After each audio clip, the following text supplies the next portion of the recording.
Good morning, everyone, and welcome to the Ohio Certified Public Manager Program and the Public Management Academy number 6 project presentations.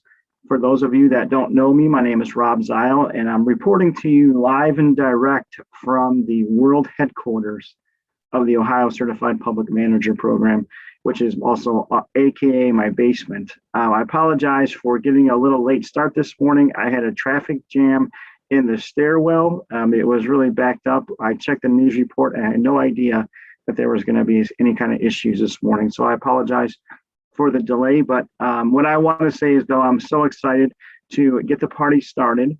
The PMA number 6, it's been a long journey from the first day that we started until we're wrapping up today with our project presentations. I am so proud of this group. You were the first cohort that was part of our new pandemic process. And yours troopers, warriors, very resilient and adjusted on the fly. And I think that's great signs for leadership and sound management. The projects that you're about to witness over the next 2 days, we have sessions all day today and most of the day tomorrow, are just fantastic. I think as far as the opportunity for efficiency, advancement, change, just to address and tackle a lot of issues within your workplace, or just make us more efficient in the government sector. And this is the real reason why I'm really passionate about the work and the opportunity that I have. And I'm honored and privileged to be just a little part of this journey. And you've done an amazing job, and you're the inspiration why that we keep doing this, or I keep getting up every day and working towards this. So I just want to say thank you in advance. Everybody that's going to present today and tomorrow, you all just put a ton of work into this and heart and soul and effort into it. So I just want to say congratulations.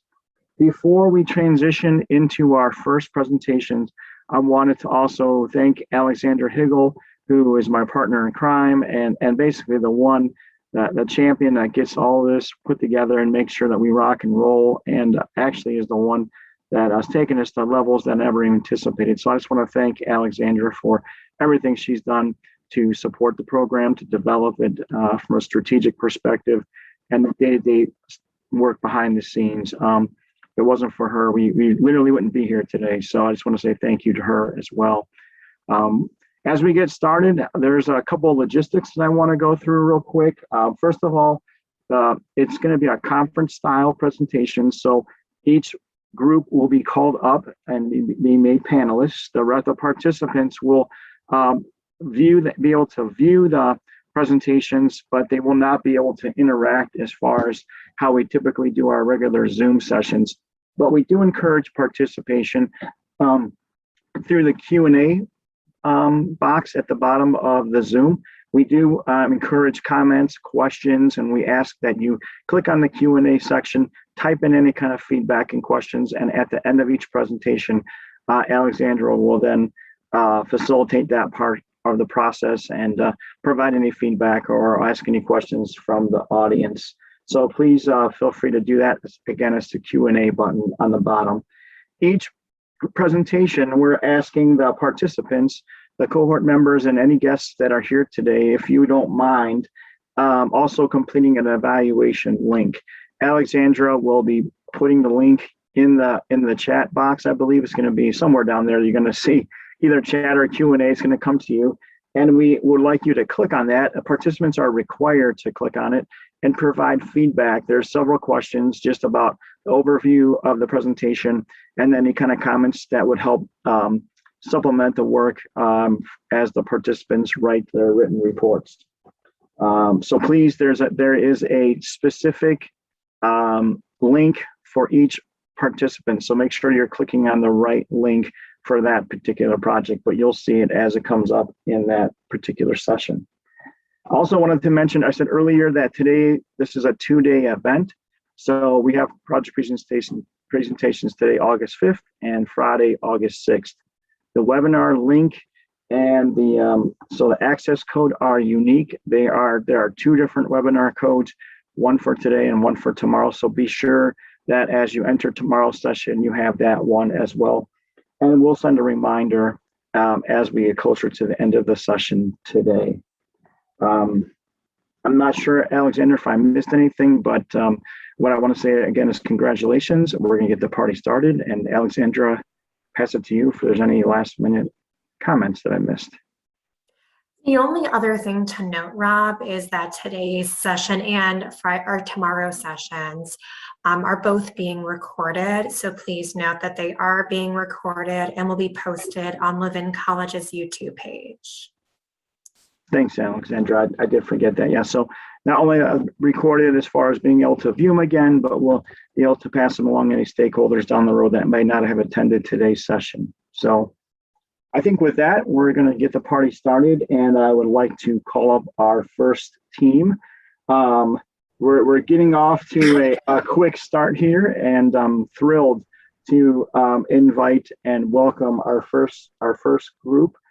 We have 3 members of the Cleveland Metropolitan School District. We have Debbie Benton, Gavin Gardner, and Terry Wheeler, and they represent the Cleveland Municipal School District, and their project is the Virtual Visionaries. So I would like to pass the baton over to that group and say congratulations and good luck, and let's get the party started. Good morning, everyone. And welcome to the Virtual Visionaries page. Today we'll be discussing Safety Town.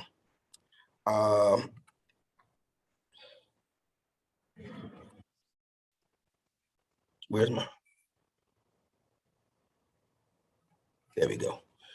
All right. 2017 Cleveland Metropolitan School District. To the Cleveland Metropolitan School District Safety and Security Division, they created their own version of this educational process for young scholars, kindergarten through 3rd grade, called Safety Town. And through this process, we built our own small cities and building structures. As a result of the COVID-19 pandemic, Safety Town had to come to a halt. Therefore, we had to come up with this format of virtual Safety Town, in which Safety Town could continue to strive and grow, and we can continue to educate Cleveland's children. Virtual Safety Town will continue to reach younger students, kindergarten through 3rd grade. And it basically will teach the same things as in living person Safety Town.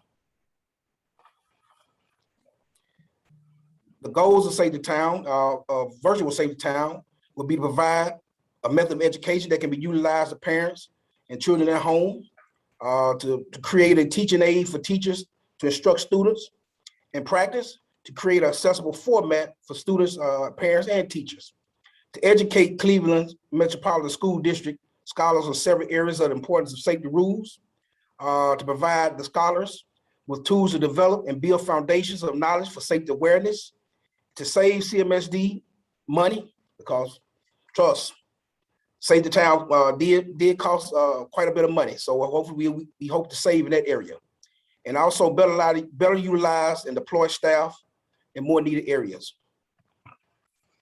If you can view this picture right here, this is a picture of our officers. Coangelo, the one that's up to the far right, he's number one that came up with the idea of the creation of having our own Safety Town.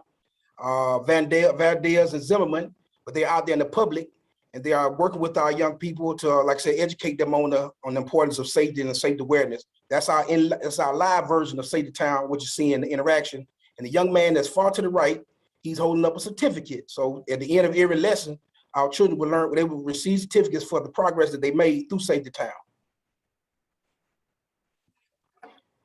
How does virtual Safety Town align with safety and security? It pretty much aligns the same format as the in-live person's Safety Town. Virtual Safety Town will teach the same safety information as in-person Safety Town. So it pretty much aligns in that fashion that the children will learn the same safety awareness as if they was out there in the public, out there doing the live in-person Safety Town. If you, this is another photo of, you actually see the kids out there in the pub, where they're at the school-based area. But this is a live version of Safety Town. If you see, we have a small town set up, the structures and stuff like that. You have the officers out there actually teaching safety awareness, street awareness, and stuff like that. You see the tricycles. And also, I just want you to pinpoint that putting this stuff together and taking this stuff down, it's a dueling task. Like I said, those mats that you see constructed, that equipment is real heavy. Okay, gonna speak a little bit about the history of our Save the Town. The police officer at the Division of Save the Town, like I said, they would gather up all the equipment. They had to transport the equipment, like I say, depending on where the lesson was being taught for that particular day. Like I said, again, the equipment is real heavy. It's kind of difficult to transport from location to location. The equipment had to be set up. The equipment had to be taken down. Like I say, that this is a daunting task.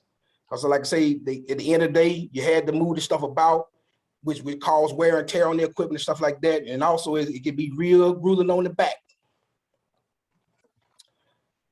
Here's another Save the Town setup. This is at East Tech right here, this particular location. Like I say, if you see, you got the kids on the tricycle. You have the town set up. We have officers out there instructing. And that's our point right there. You'll hear about that moving forward.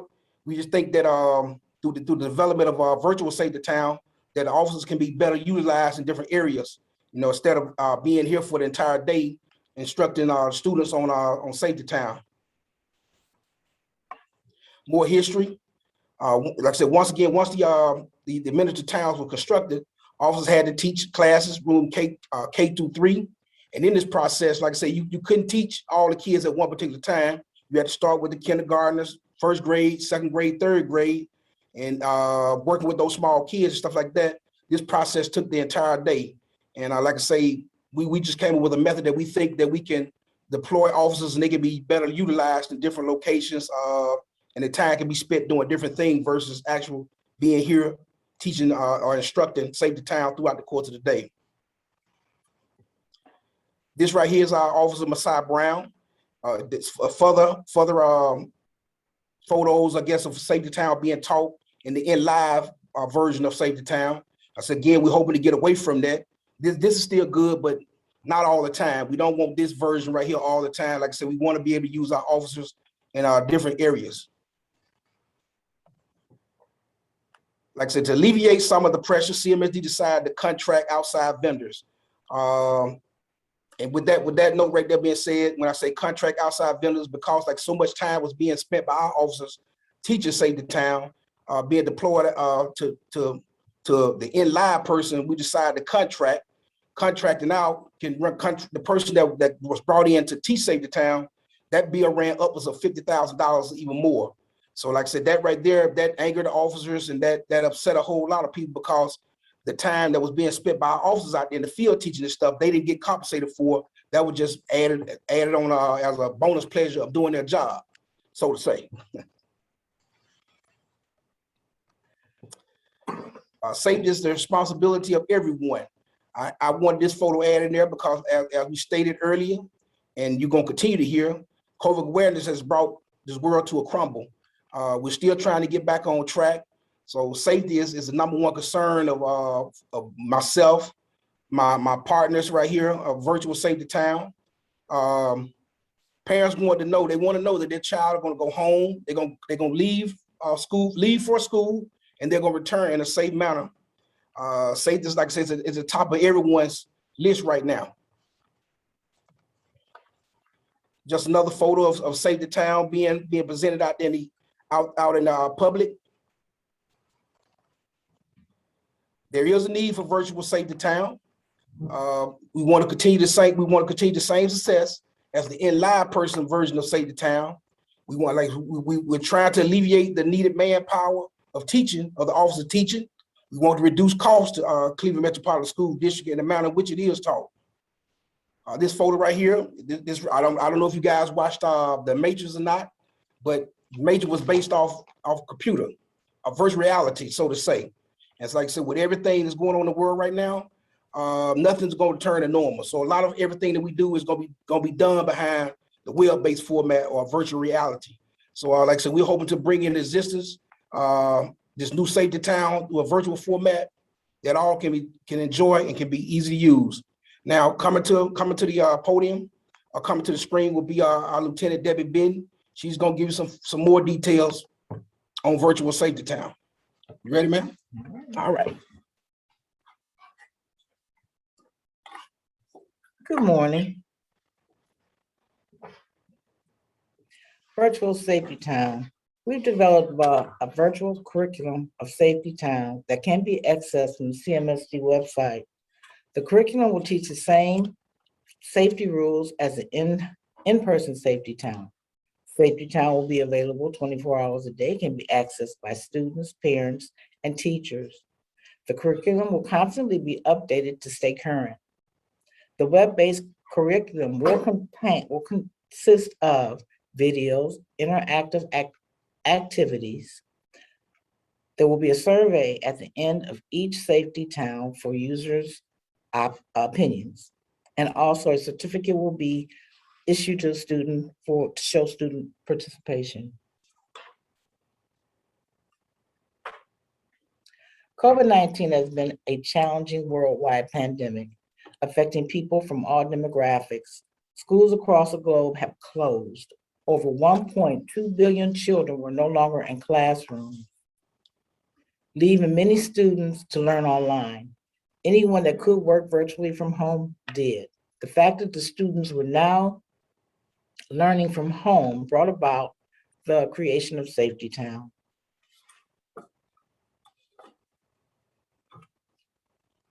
Safety Town will be housed on the Cmsd website.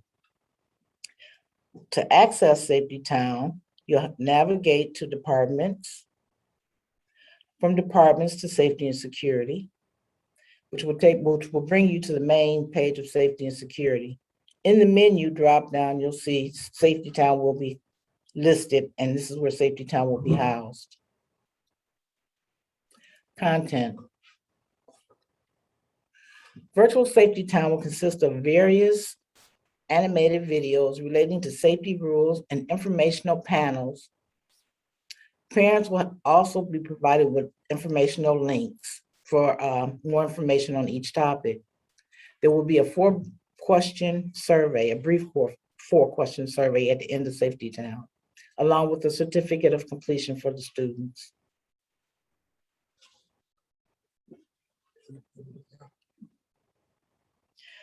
These are some of the topics that we'll discuss in Safety Town. There will be stranger danger, fire safety. It's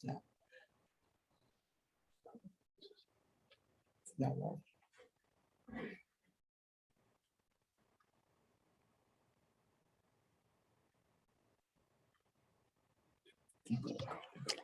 Fire safety, bike and helmet safety, and bike and helmet safety.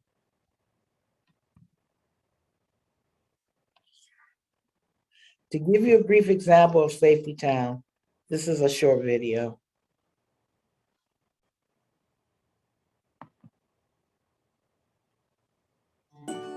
This is Sarah. She is excited to be in school. She enjoys meeting and playing with her friends, especially with Abby and Adam. Sarah knows that things are different now due to COVID. She wants to keep herself, her family, and her friends safe. Let's see what Sarah can do to defeat COVID. Before leaving home, Sarah needs to be prepared. She should put on a mask.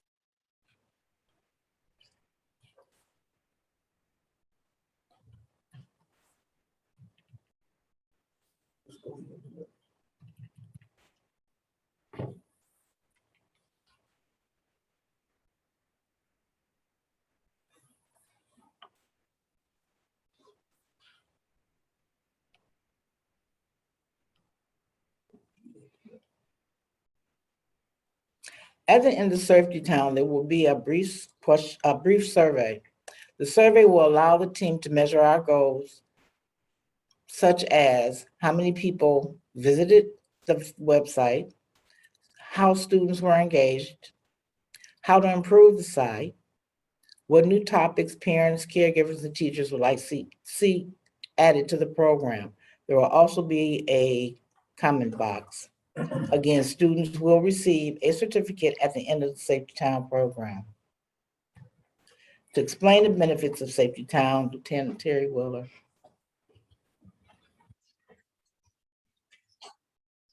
Good morning, everyone.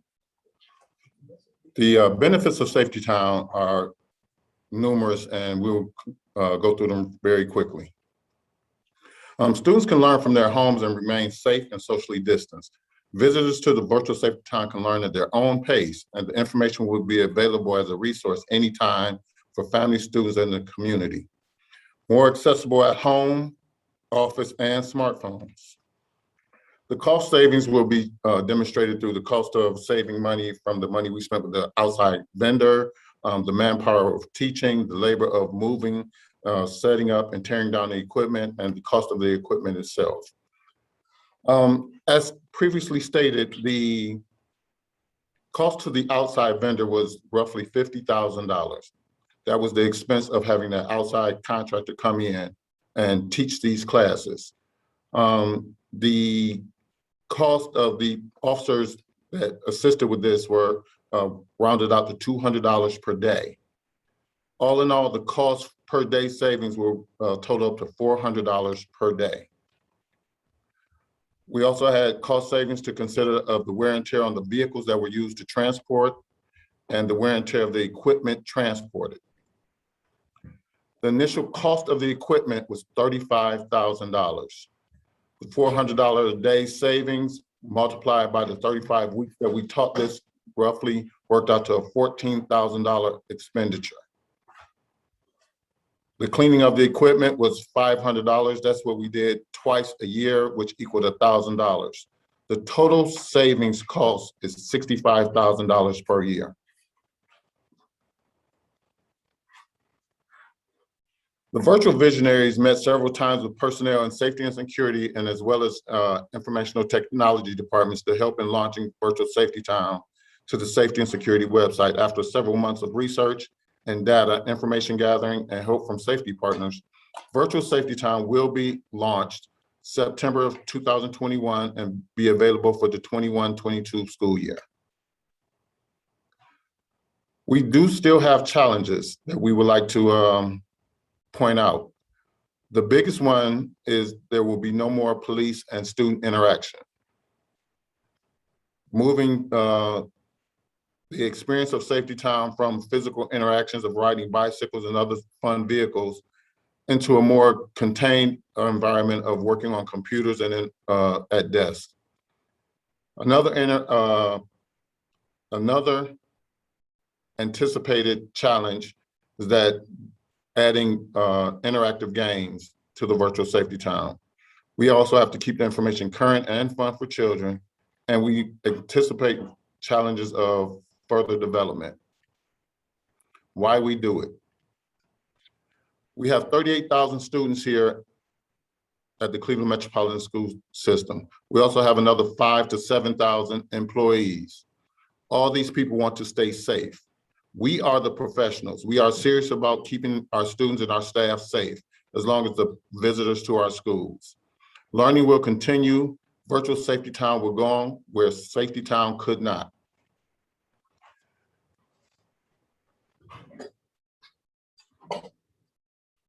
Well, we would like to thank you guys for taking part in our introduction to a Virtual Safety Town. And we are the virtual visionaries.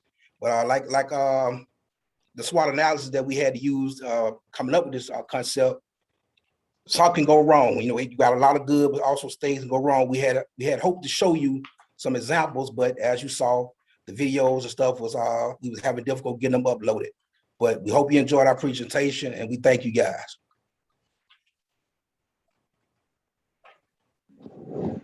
Thank you very much, Gavin and Debbie and Terry. I really enjoyed that presentation. And the slide you have up right now with the matrix and how you all slid back and forth on there on your rollers, on your roll-up chairs is pretty slick. So I just want to say congratulations. Really good job of getting us started for today's event. I think that, in my opinion, when I heard about this concept, I was really excited because, you know, obviously we're dealing with COVID, and we don't know what the future is going to hold, even going to this upcoming year for a school year. So I believe that it's very ingenious to come up with something that you can still provide a needed service to the community and to these youngsters so that they're safe, you know, in their travels in and out around campus. but do it in a way that's accessible no matter what, if it's in person and or live and on campus. So I just want to say congratulations. And I really also like the fact of how you addressed the savings and the impact to the organization. I thought that was a nice touch as well.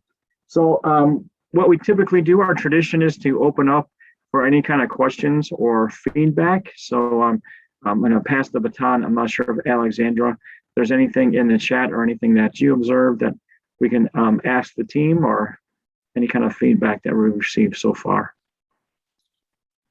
So the only piece of feedback that we've received is from Danny, who is making a guest appearance, and he said great job, and I agree, the team did a really great job, and we know technical difficulties happen, but you handled it really well. And if folks are interested in watching that video too, you can send the link in the chat in case anyone wants to watch it, or you can share the link with me and I can send it in the chat too. But the team did a really great job, and I think this type of approach is great and will benefit, obviously, parents, teachers, and students in the long run. So we're all about innovation and flexibility, especially, since times have changed during the pandemic, and I think you all definitely delivered with that. So it looks like we have another question, or we have our first question in the chat, and this is from your classmate, Andrea Mitchell. So Councilwoman Mitchell asks, what challenges did you encounter? Challenges as far as, be more specific, what challenges? The challenge of putting this program together, we ran into challenges of working with IT. Again, this was done during the COVID pandemic time, so everyone was working from home. So communication was a challenge, getting on each other's schedule, because you couldn't really have in-person meetings. So this was a grave challenge in trying to put this program together. Well, I'll tell you my challenge. I work in a mental health hospital part-time. And when I'm doing those hours, most time I'm up 10, the schedule was 10 at night to 6:30 in the morning. And so I will be emailing these guys and, talking about what we're going to do. And I'm sorry for the choice of words I used, but I was kind of real bitchy and doing a whole lot of fussing and stuff at them. And I wanted them to be on my schedule. So, we couldn't see each other every day, and we had to make appointments to come in the building to get together, to bring information together. So timing was of essence. And like I said, I did a whole lot of fussing, so I'm pretty sure I got on their nerves. So just the teamwork itself was a challenge.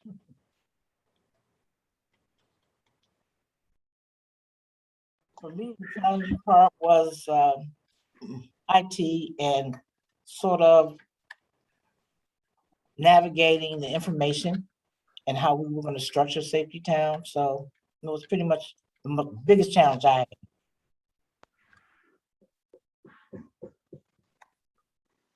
Excellent. So I have a follow-up question for that. So what challenges do you predict to encounter as you implement this plan and this program?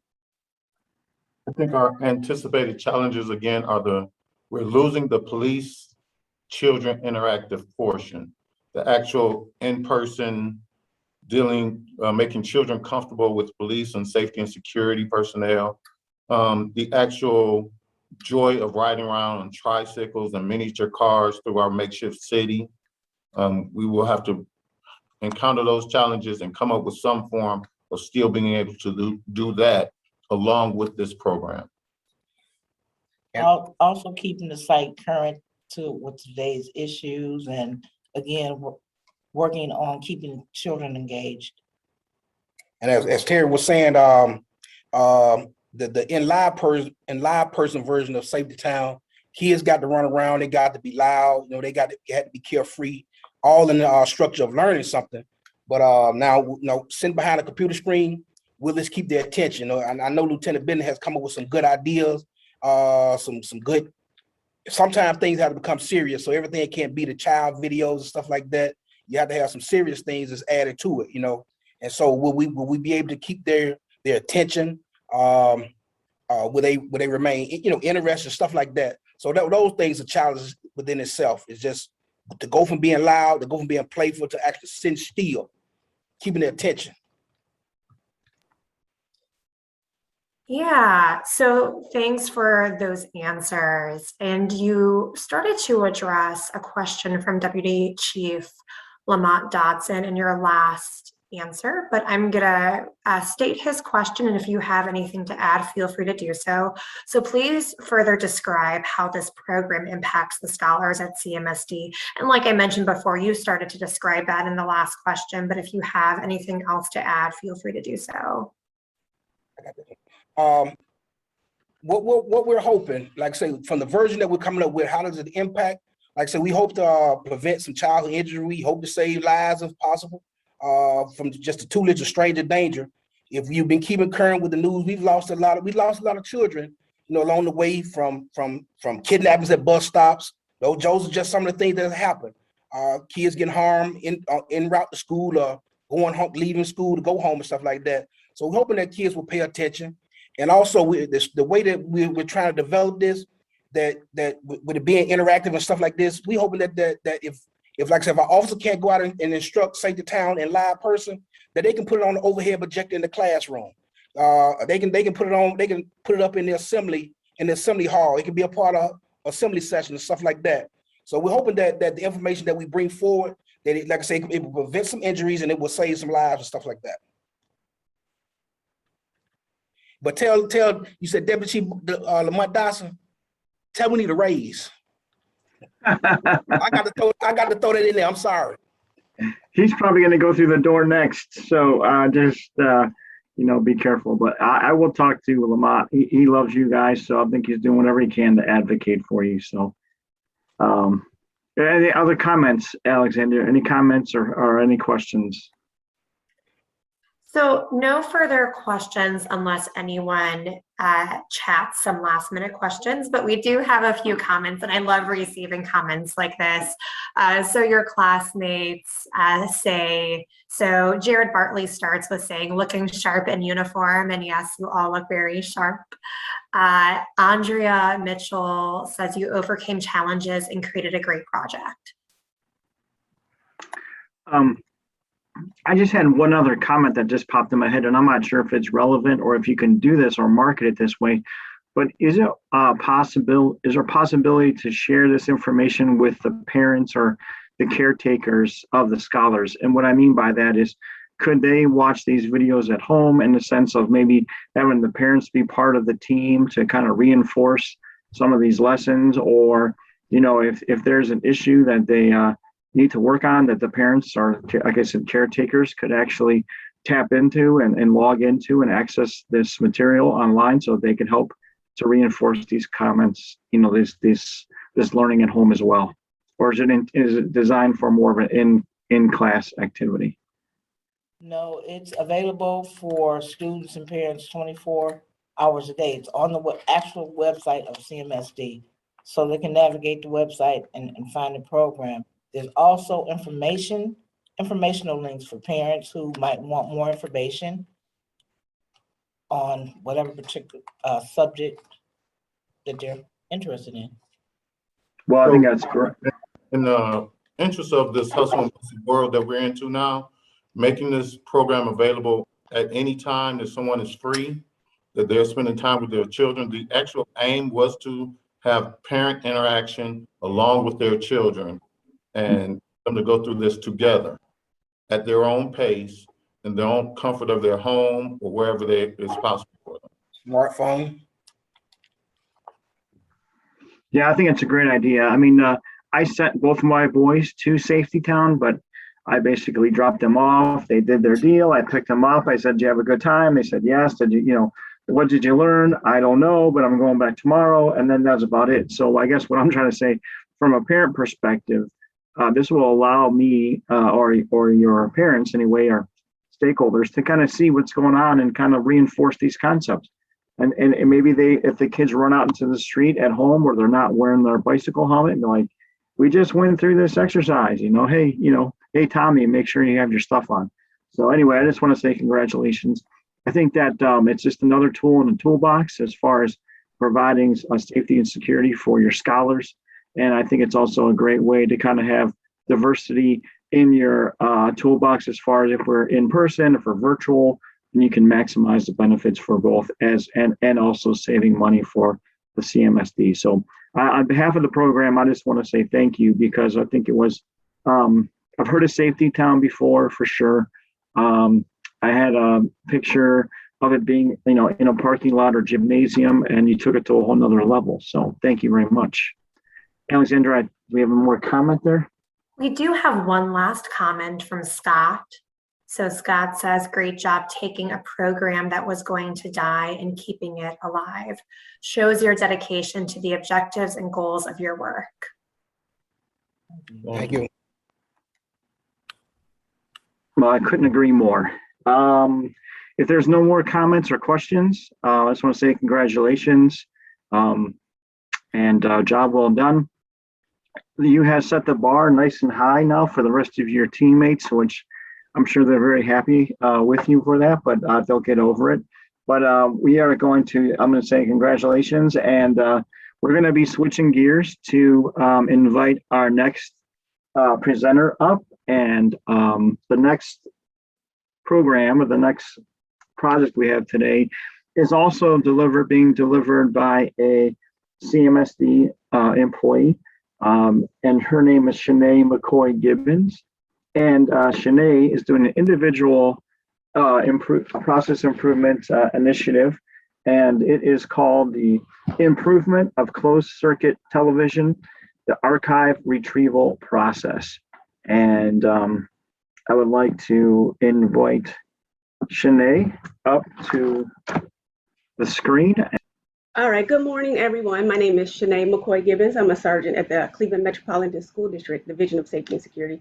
Excuse my voice today. I started coming down with a little bit of a cold yesterday, and I'm highly medicated, so I'm praying to stay awake through all this. My project is a process improvement project, and I am improving the CCTV archive retrieval process. And CCTV is just our closed circuit television program. Our mission in safety and security, in a nutshell, is to provide, to assist in the provision of a safe teaching and learning environment. And we also believe in delivering a quality service to our staff, to our students, and our stakeholders. We offer a multitude of services in the Division of Safety and Security. From the building security officers, we have the personnel and the equipment, mobile patrol, our gang unit, we have civilian investigators, we do background checks, employee IDs, you name it, safety planning, restorative justice practices, and then the part that I'm focusing on is CCTV monitoring. This project became near and dear to me because in my role in internal affairs, I often have to request video footage from our technical team, our internal technical team. We have our own internal IT team, and then we have the district's main IT team, but I'm focusing just on our internal IT team. There's been times when I've requested video and couldn't get that video because it was out of date range, or it got lost. The request on the piece of paper was placed in the mailbox, never got taken out, or maybe someone took it out from the tech team and it was sitting on a desk and never got moved. My project scope or overview. At CMSD, we have approximately 5,400 cameras spread across approximately 88 sites. And very often we have requests from the footage from the cameras. Historically, requests were made via paper. We had a form that you fill out and it had a lot of different fields on that form. People were sending emails, just simply requesting the footage via email, telephone calls, or sometimes even in passing. You see one of the technicians in the hallway and you say, hey, I need a video from my own school for such and such date, such and such time, and things like that. But what this project will do is kind of streamline, digitize, and centralize that process. By streamlining, we're going to eliminate all those different methods of requesting video. And by digitizing, instead of that piece of paper, it's going to be an electronic request form. And centralization, there's going to be one place to do that request, and that's going to be on the website. So this form is going to be completely digitized and placed on the website where you can access it 24/7 wherever you are. And also with the streamlining, we have 2+ technicians who take care of these video requests, 2 that are in our internal IT department, and then we have dispatchers who are also able to pull these video cameras. And you don't know who's taking care of that request, which has been a problem. So now with this project, it's going to be streamlined where you know exactly who has that request. So here's some of the problems we face with the current system. Paper format. That picture to your left, you can see a bunch of papers. Those are real papers found in a desk drawer of one of our IT team members, our internal IT technicians. Piles and piles of those papers. You can't really tell if they were honored, if the request was fulfilled, but it's piles and piles of paper. And sometimes when they're taken out of the actual mailbox, they're sitting on the person's desk. They get buried because there's a lot of things our technical staff are responsible for other than the cameras. They do the building alarms. They're handling so many other things and projects that paper sitting on the desk may end up with another paper on top of that, and so forward. And even in the mailboxes, it goes in the mailbox, and if they don't check the mailbox for that day or that week, that piece of paper is still sitting in the mailbox. Then we get frustrated customers who can call and say, hey, I submitted my request 2 days ago, a week ago, a month ago, and no one has ever gotten back to me. There was no feedback. There was no acknowledgement. So that was a huge problem for our department and specifically our technical staff. And then we get to who is actually responsible. We get calls saying, hey, just like in the previous example, I submitted my request. And then, well, the technician will say, well, who did you talk to? Who's handling your request? How did you send it? Did you send it via email? Did you put it in inter-office mail? Was it a phone call? And so that's always a problem on trying to figure out who was responsible to handle that request. The fourth little image there that says time expired, this here causes trust issues. Loss of video doesn't really mean a loss in a sense of a complete loss, but actually it kind of is. What happens is when you have schools that have a high volume of activity, those servers only have so much space, so the videos get recorded over. The problem with it is you don't really know. Some schools, you know, by having extreme activity and the cameras are constantly moving, the recording over happens a lot quicker than maybe a school that doesn't have as much activity. So there's anywhere between 20 and 30 days of a retention rate. So what happens is we have the video, you'll see sometimes the principals will look at the video, or even the security officer will look at the video with the principal, because principals do have access to view only.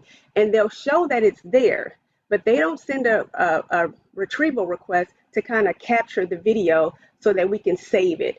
And when that does not happen, that video may get recorded over. The problem with that is somebody made a report that, yeah, we have it on video, but they didn't save it. So when it comes back time to say use it for a court appearance or a workers' compensation or whatever the need may be, the video's not there because no one saved it. And then we get accused of covering things up.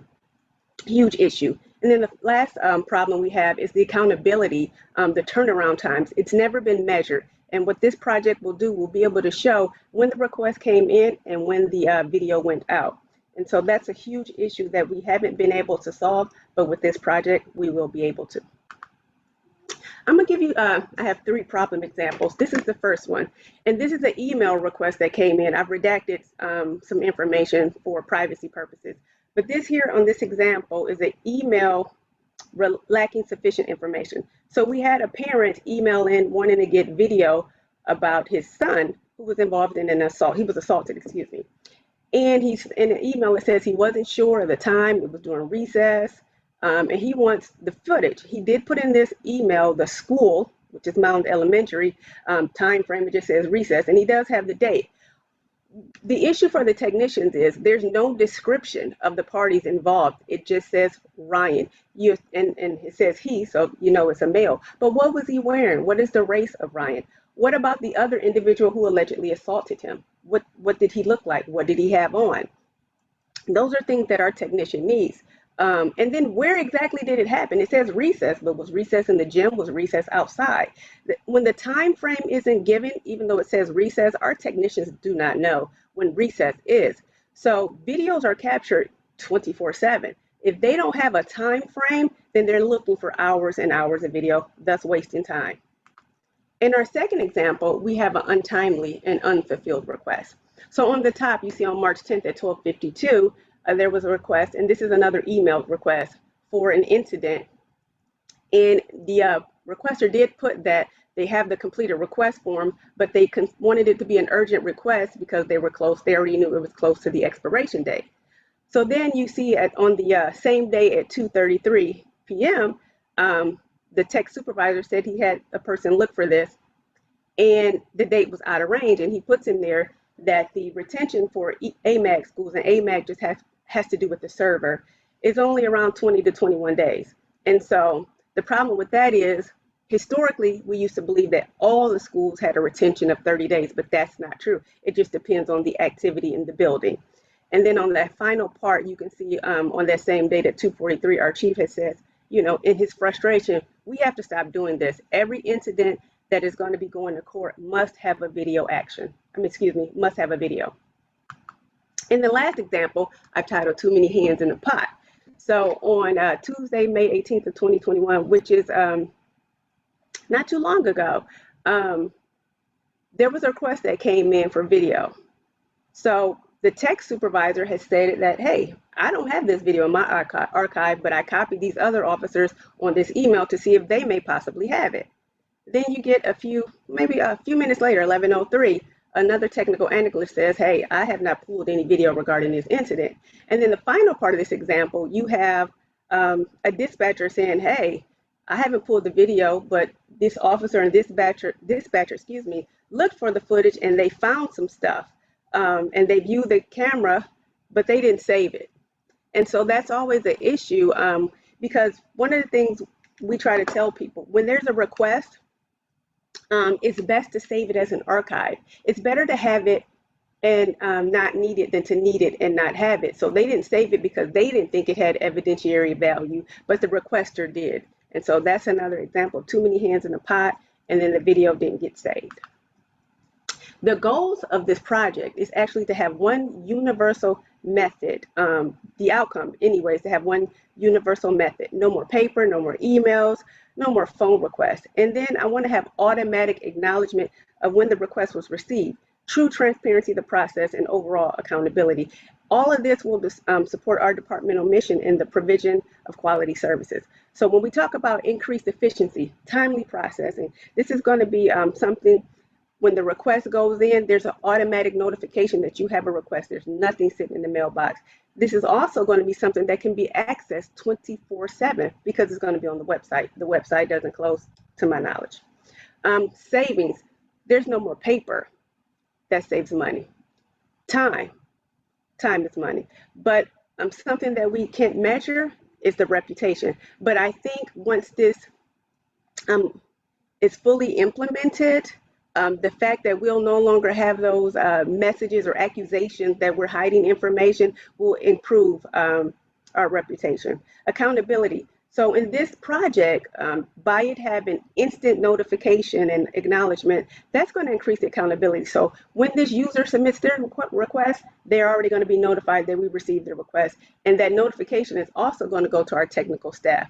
This is going to help eliminate lost requests, and it's also going to create a measurable tool. Prior to this project, there was no way to measure how often we received these requests, how many requests we received per year, and also how many were able to be honored. And then the transparency, there's going to be extreme visibility of the entire process. I used the SWOT analysis in this project presentation, the strength of the project and the strength of the things that I know it will bring. It's cost effective because we're going to be using Smart Sheets. Smart Sheets is like Excel spreadsheet on steroids, but it also has some capabilities similar to a database. So it's cost effective because we already have it. We don't need to buy anything new for this. Automation, everything will be moving automatically. So once that request goes in, other than the technician pulling out the video, everything else happens in real time. As soon as you click a field or a drop down mark, there's a date and time stamp. Everything's automatic. And this here will increase the efficiency. Some of the weaknesses in this project was disengaged stakeholders.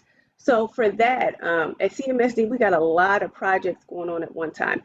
I had to collaborate with our legal department, our technical staff, our internal technical staff, as well as our overall IT department. they have a lot of things going on themselves. There's contract negotiations in the legal team, which I'm also a part of, and that's very time consuming, and that is their priority right now. We're still in this COVID environment, and so the legal team is still having to work through those issues, especially when we're having students come back in a COVID environment. And then our IT team, they're dealing with the students and trying to make sure they have the technology they need. So disengage a little bit. Inexperience in software, that's on my part. This smart sheet is something that I'm familiar with, and I'm more of an end user. And so had I been a person who was a super user or something of that nature, I probably could do it by myself and wouldn't have to rely on an external party. And then competing projects. Everybody's working on their own thing, so it's very difficult for somebody to sit down and take this project as serious as I would like them to. This project has some great opportunities, though. It's going to create a good tracking mechanism, tracking and record keeping mechanism for our internal IT folks to be able to see what I explained a little bit ago about when the request came in, how long it took them. But also there's going to be some function in there when they can see where they could not fulfill a request because the the camera was down that day. Increase availability to our external stakeholders. Again, this product will be on our website, so you don't have to wait until a person is in the office to talk to them to request the video. You don't have to call and request a form to be sent to you so you can fill it out and send it back. And then the opportunity for new innovation. This is something new for them, but I can see where it can expand, where we can add additional fields or things that we'll see down the road that we didn't see early on. The threat to this project, what we haven't been able to test yet because the project, and I'll talk about this a little bit later, is still in implementation phase, is the functionality on the mobile devices. As we know, sometimes you can see things very clearly and it's reader friendly, if you will, on a computer, but then when you get on a mobile device, it may not be the same. So that's something that may be a threat to this electronic format. Technician turnover is a threat. And I've come up with a way to handle that, sort of. But our technical team, the individual bodies in there may not always be there. And so that's going to be a threat on how we move this project to make sure there's no missing parts. But one of the things that I've come up with is instead of having the request sent to an individual's email address, I've also implemented a request to have an internal safety and security IT email address for CCTV requests only. And that way it goes to that box, so no matter who's sitting in that chair, the request is there.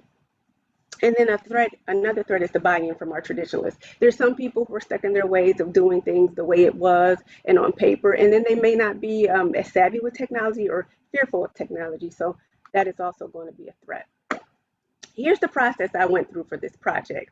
The first thing I did was had interviews with our CCTV technicians, and we talked about the current system. We talked about the pain points with the process. We talked about their wants or needs, and then we also talked about chain of custody. And for chain of custody issues, normally we have people sign for receipt of the video, but now there's going to be an electronic timestamp, and so that will be our chain of custody.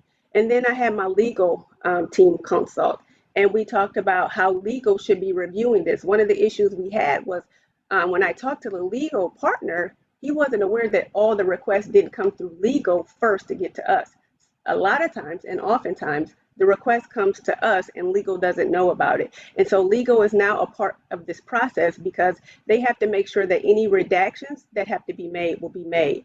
The legal department has software where they can redact the faces of students out of the video if that student, say for instance, a parent requests a video and they want to see something that may have happened to their child.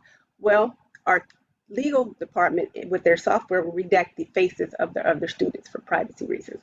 So that was huge to talk to them about that. Then I met with our Smartsheet super user, and she gave me all the information that needed to be put on a basic Excel spreadsheet that we needed to capture. And I had to detail it and make it in a flow so that when it's uploaded to this Smartsheet, the automation process could be implemented by her.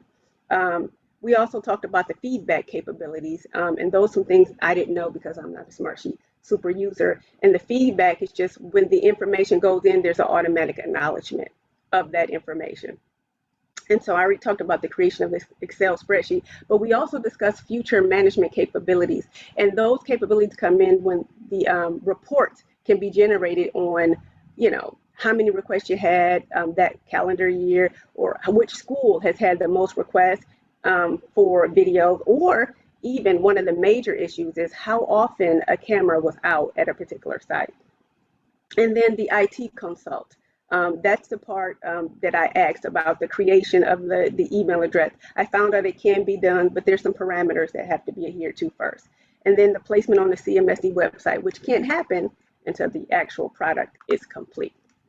So in my action plan, I looked at the existing request capabilities. So on the left side of your screen, you see everything that form captured. They want to know the name of the person making the request, incident number, the school, the phone number of the requester, purpose of the request, purpose of the archive retrieval, and then the address, exact location, the time, description of the person saw or object saw, and any injuries.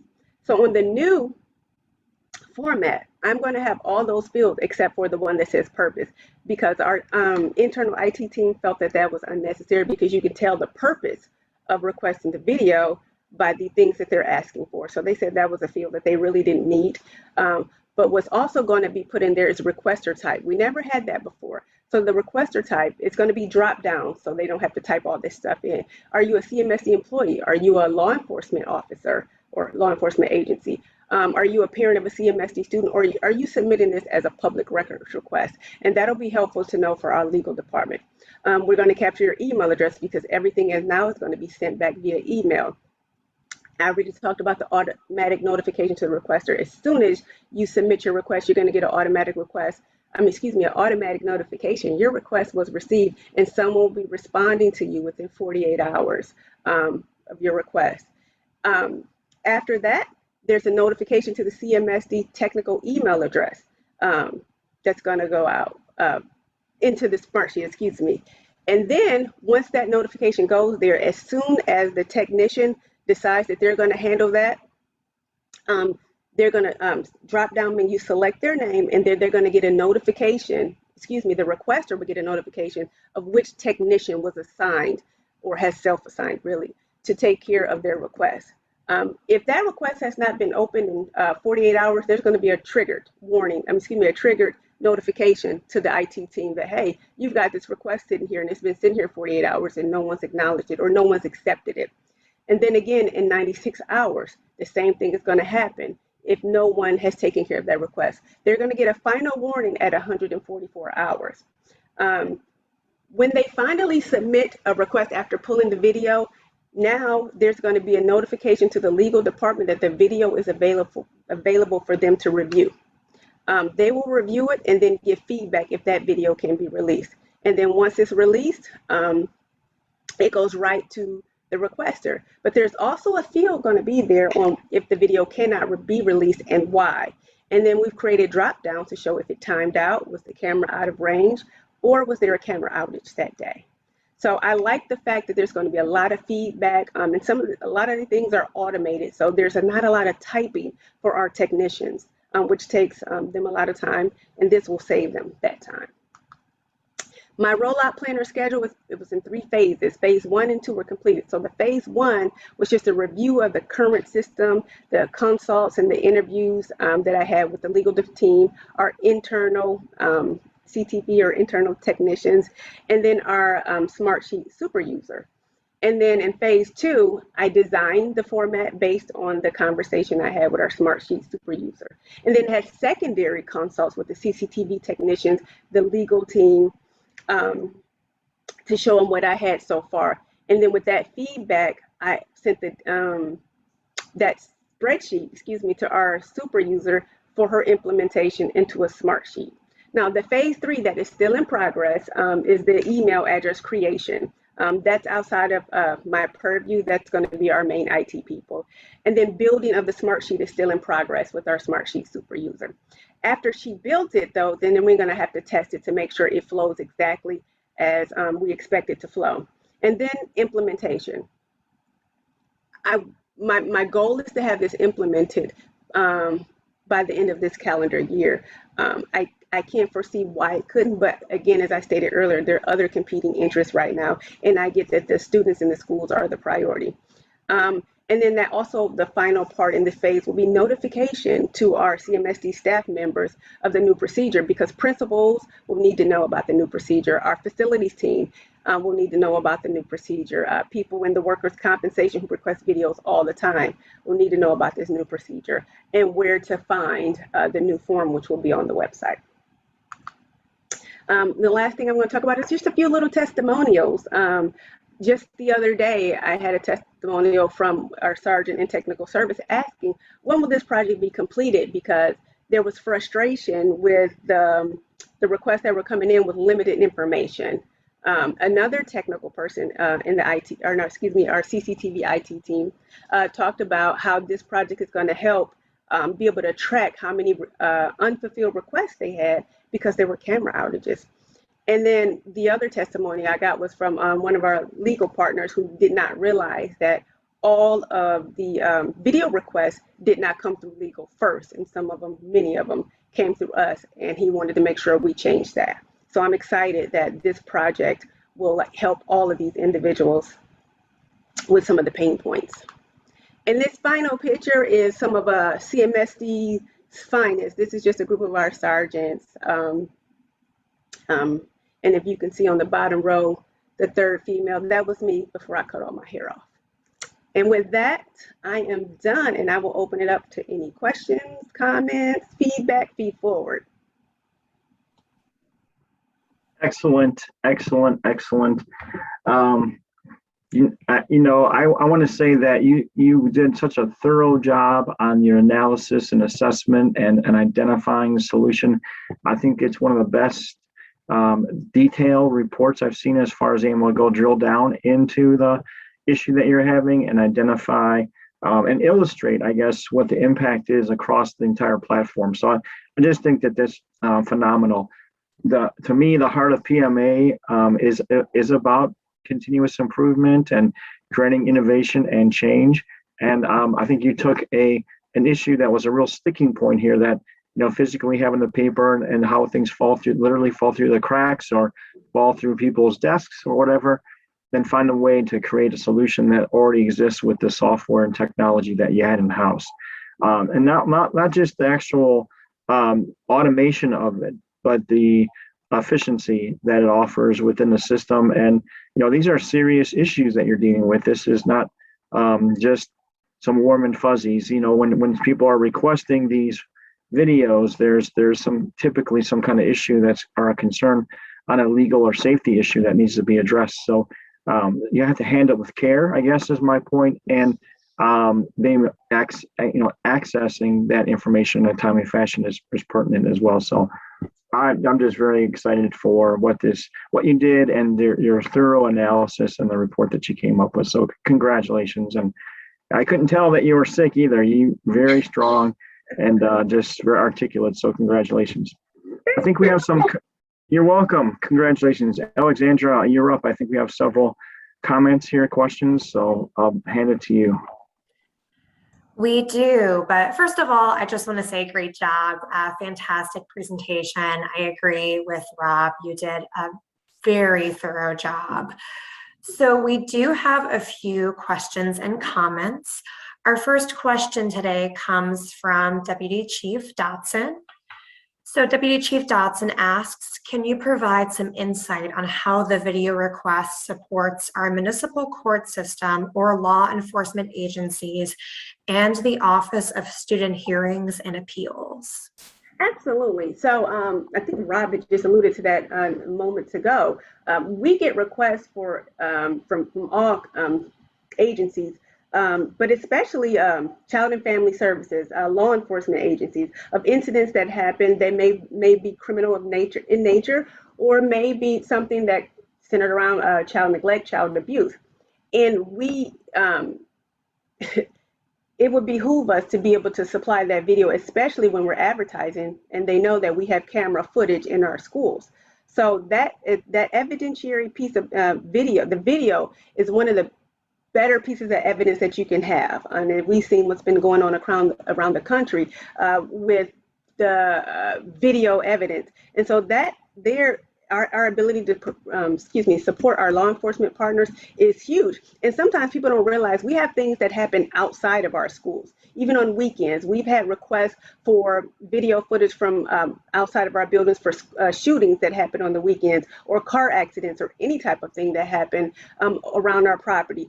And so videos are important. If you see now in the country, law enforcement officers are trying to engage with citizens to get access to their Ring cameras, because there's things that happen in communities that need to be captured and viewed by law enforcement partners. So that is huge. When it gets to hearings and appeals, for those outside of safety and security, our hearings and appeals, it's kind of like a internal court system for students who've been involved in incidents in school that warrants severe suspensions. So we get requests for videos for them to review that piece of evidence before they adjudicate or make their decision as if the student is going to be suspended for 10 days or expelled from the district. And so that's why the video is important to that entity. I think I captured all parts of that question. Did I miss something, Alexandra? I think you did a thorough job. I think that was good. So in the so just to stay on schedule, I want to just go through the next couple comments and questions quickly. So we do have a comment from Andrea Mitchell. Shanae, you clearly explained the problem and provided a detailed blueprint for solution. Amazing job. This project needs immediate buy-in and implementation. Thank you. Question and comment from Michael Sprang. Great presentation. Using a digital form for making the request to capture needed information is a great improvement. But how will you manage requests which may still be incomplete or do not provide enough information to locate the requested video? Oh, I'm glad you asked that question. So when I was talking to our CCTV technicians, they talked about the ability to, if they capture at least the basics, the fact that the request form has an email address and a phone number, they can reach out to the requester to get any additional missing information. So that will help them with any incomplete or missing information on the request. But as far as I'm not sure if I'm understanding the complete question about incomplete request. So what will happen is if the request isn't fulfilled, so I was talking to our CCTV technicians about this and the accountability. So now this is a tool that helps them, but for lack of better terms, this could also be a tool that may hurt them, because now you have no excuse for not being able to fulfill a request, especially with all of the reminders and the automatic notification. So if the request isn't fulfilled, then they will have to answer to their boss on why that request wasn't fulfilled, when there's evidence to show when it came in, what time it came in, who requested it. So that's going to be something, and I hope it doesn't rise to discipline, but that accountability works for everyone, the requester as well as the department. Thank you. Our next question comes from Scott. Do you have any idea how many video requests went unfulfilled under the old/existing system? And no, and that's actually one of the pain points. There was no tracking mechanism whatsoever to know how many came in every year. There's no tracking mechanism how many went out. There's no tracking mechanism to show how often the camera was down. This will change that. Thank you. 2 additional comments. So if anyone has any additional comments or questions, last call, feel free to send those in. Otherwise, I'll read these 2 comments. So Tony states this presentation was phenomenally well thought out. Agreed. Thanks, Tony. And then Jennifer also says, really nice job. Slides were great. I hope this advances to implementation. It would help a lot of people and agencies. Thank you. Any more feedback, Alexandra, or are we? No more questions or comments. So I think we are good to move on. Well, I just want to say thank you very much again, Shanae. Congratulations, and really impressed. They just knocked it out of the park. Well, welcome back. It is a little after 10:30. We're going to get the next project, and that project again is going to be Miss Nikki Ponder from the Greater Cleveland Regional Transit Authority, and the title of her report is called Transportation Inequalities and the Effects of Spatial Mismatch. So, Nikki, if you're there, please feel free to take it away.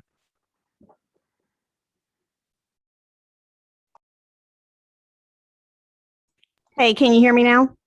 I can hear you, but we can't see you, so your video is off. Well, I'm on Wi-Fi, so I had to move my location. Can you see my Okay. screen? Yes. Yep. Okay. Otherwise, you're good to go. Hold on, So, let's see. Yeah. Hold on. Let me see if I can start my video if it started. Okay. Hey, here I am. oh, cool. All right, So, let's rock and roll. yeah, thanks you guys for letting me kind of bust into your classes. I've been away from the office for a little bit, so I'm real rusty. Just for transparency, this is a project that I also did for another program. So the format may be a little bit different than everybody else's, and I'm looking at a lot of notes. So like Rob said, I'm looking at spatial mismatch, which is a tongue twister, and transportation inequality, especially public transportation inequality as it pertains to the inner city and finding jobs. Okay, go forward.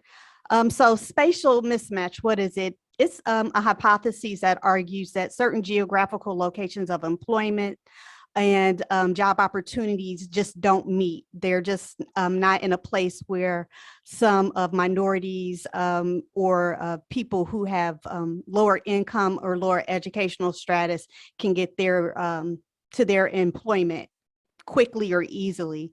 It puts a serious limitation on Black residential choice, and it also has dispersal from jobs from central cities. So basically what it is that a lot of industries, organizations, employment has moved out to the outer ring suburbs rather than staying in the cities as they once were. So a question is, how do we solve that problem? We could build houses closer to jobs. We could provide better education and training.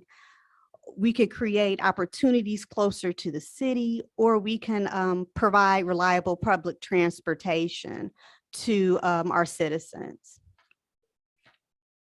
So what it's also called is a mobility paradox. And what it does is it just creates this division between, as I said before, jobs and commuters. So what can GCRTA do to reduce spatial mismatch? We can reduce the effects of spatial mismatch to people and jobs. We can increase services that will transport individuals from high poverty areas to work for low skilled jobs, and we can facilitate workforce participation in the economy. So pre-COVID, RTA transported over 34,000 people to work every day. With that, the majority of those commuters were working in downtown Cleveland. Those who were low skill jobs during the pandemic, most of those were going out from the city and outer ring suburbs in Cuyahoga County. So one solution is an urban tax credit. So I looked at this, which is similar to our opportunity zone. This was a reference from the state of New Jersey.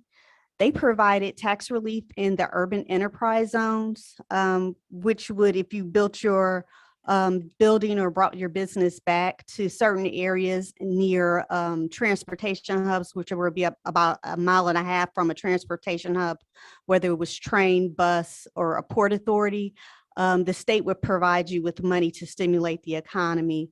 You did have to at least employ 250 employees part-time, and this would spur capital investment, business development, and business planning. There's also an option where it's a reverse commute. So what that does is a lot of people come from the suburbs and into downtown areas. we would be looking at taking those citizens from downtown to the suburbs that they commute from. So we have commuter buses. Well, we did have commuter buses. We've kind of shut those down with our next gen. But we had commuter buses that would bring people in from Strongsville, Westlake, most of the west side, outer ring suburbs, and have them come in. What that would do is once those commuters came off the bus downtown, those who would be commuters from the central city would go out to those areas.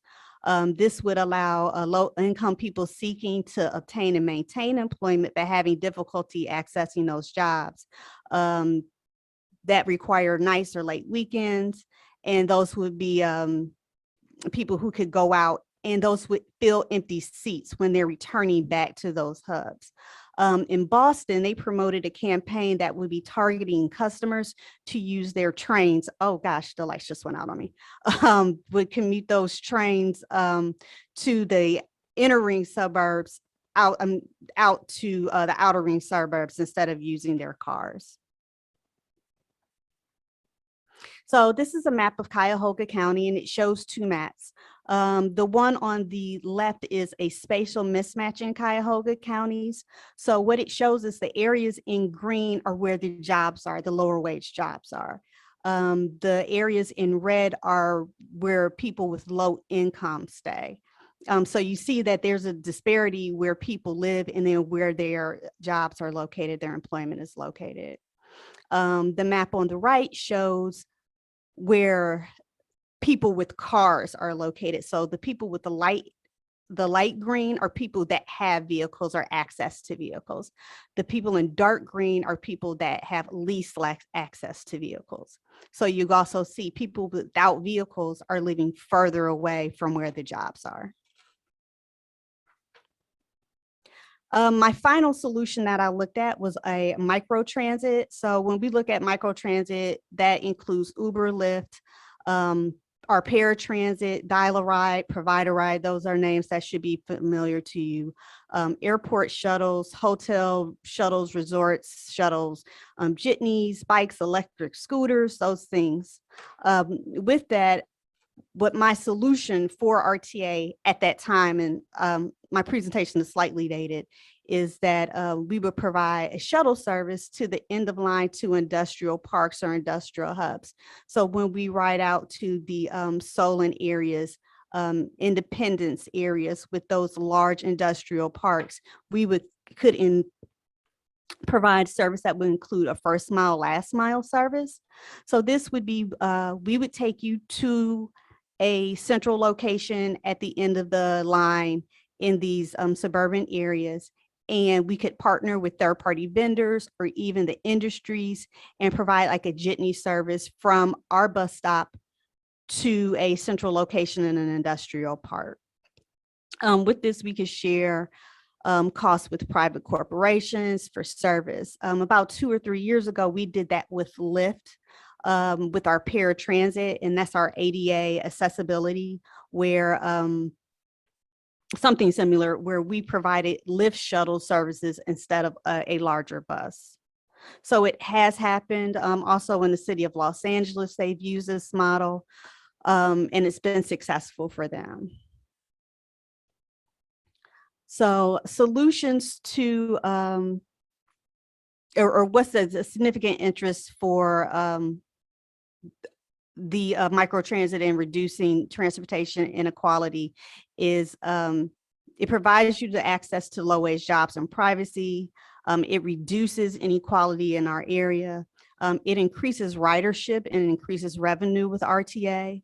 It increases our county sales tax, which is the majority of our revenue in our organization, and it helps corporations solve staffing issues, especially now after the pandemic. And I wrote this paper right in the midst of the pandemic, but after the well, it's not after yet, but during this end of the pandemic, that we find a lot of industries that just can't staff, whether it's because of the type of jobs, if people don't want to take the risk on going back to work, but there's also still that transportation issue. We will be able to help staff and help take people to work. So the strengths of the solution is RTA currently works with the microtransit vendors, like I said, Lyft, Uber, Provide a Ride. It'll provide flexibility in route planning. So we would be able to take people to different places. It increased efficiency over big bus transportation, where you can have a set route. You can only go to certain streets, have certain stops. It'll provide mobility equity. Our public perception will be improved, and it established partnerships with private industries and possibly future business ventures. Any possible complications or concerns are funding concerns. A lot of our funding would have to come from local money. There is one FTA grant that was available that would provide that, but that program is now over. We would have difficulty possibly finding vendors and public partnerships. There are ADA compliance issues. Because we do provide a public service, we would have to comply to any Title VI compliance issues, any marketing or information disseminated to the public. And some riders may have still longer commutes due to our then current routes. Sometimes it does take for an individual 2 hours to get from the inner city of Cleveland to the outer ring suburbs. And that's it, Rob. My presentation is kind of short.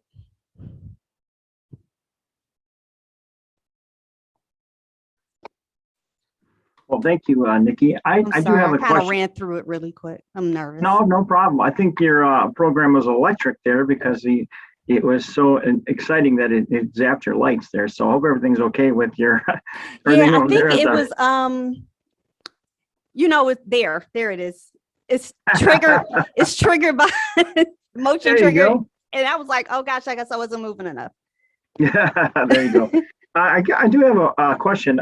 When part of my introduction, and I'm not sure if you heard, but about the commercials and the changing up of the way RTA is, implementing some of their routes or some of their services.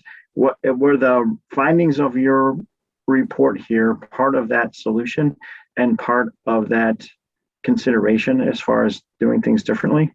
So the reason why I did this is because we were in the midst of doing that, and we were working with Jared Walker to do the redesign. When I did this, and I did this back in, I think the first part of the year, Jared Walker had not given us results yet. So that was produced by NextGen and our Next Gen. And that was the redesign, giving more frequent routes to more places people want to go. So this kind of spurred me to look at other agencies and how they were doing it and present it also to our organization. I did talk to Joel Freilich and Doc about the reverse commute. And just then that's when Jared Walker said that they suggest that we take away our commuter bus service. Mm-hmm. So that was no longer an option for us, but it's worked in other cities. Will you be using this type of approach for, other types of analysis or decision making on what type of services and where things are delivered and impact? I mean, is this kind of changed the philosophy or kind of what you all are doing there as far as looking at, the most efficient, effective programs, for the community? Correct. So that's what they just did with the Next Gen.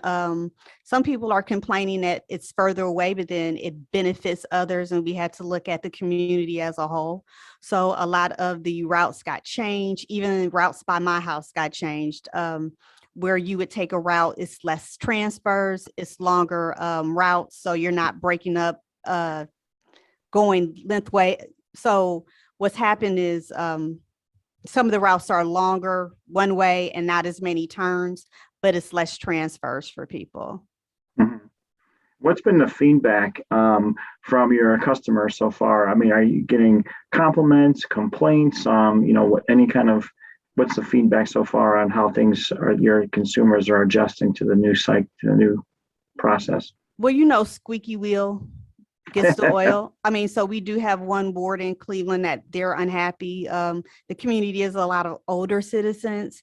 So there has been where the bus ran on both ends of the street. north and south of a street. We've taken that away. It only runs on one end of the street. So there are people that are complaining that they have to walk less than a half a mile, which doesn't seem like a lot, but it's a lot if you're an 80-year-old person, a 75-year-old person that was used to walking out and the bus was 2 houses away from you. But for the most part, it's been positive. Okay, good. Good. I do know that that's a struggle. With my history of working with the RTA and these kind of programs, the decision-making process to, where do we put bus stops and finite resources and how do we service this huge area, where the need is as opposed to the opportunity. I know that that's a conundrum, or it's always people when scratching their heads is, how do we solve this issue? And then you solve one and you cause others. So I appreciate that. The other question I had real quick, and then I'll pass it to Alexander for other comments, is the introduction there, or the concept of the Lyft, Uber, and all those other services. Are you all starting to bring those in now as more other options and partners to deliver these kind of programs and services? So we did a pilot program with Lyft about 1.5 years ago, and it was successful. What that was mostly for our paratransit, and those are for our older customers or customers with some type of ability difference. The problem with that is that most Lyft drivers, because it is their private cars, they're not ADA compatible, and we didn't have Title VI compliance. So we really couldn't use it because it wasn't accessible to everyone. And so that's where a Lyft or an Uber type of solution runs into an issue. The other forms of microtransit, like a provider ride, they are equipped for ADA, but we typically just use them for our ADA paratransit type of customers. That's great. Well, I really appreciate you joining us today and kind of jumping into the fray with us today. So it's great to see you again. I think you did an amazing job. Especially with I think the thoroughness and the analysis of it is very interesting and intriguing to me, just to see the thought process behind the scenes. And I hope that continues to add value to your organization and your department. So I'm going to pass the baton over to Alexandra. Alexandra, what kind of comments and questions do we have? What kind of feedback do we have? Sure. So we do have a few questions and comments, but first of all, Nikki, great presentation. It's good to see you again. Thanks. So our first question comes from Tony. So she begins with a comment and then follows up with a question. I think these solutions are solid and equitable for everyone in the community. How do you believe people will respond to an increased county sales tax for this transportation solution? Well, I know that we went up for a tax levy about 3 years ago and decided to not put that on the ballot due to our changing of leadership. I don't know if it's coming up soon again.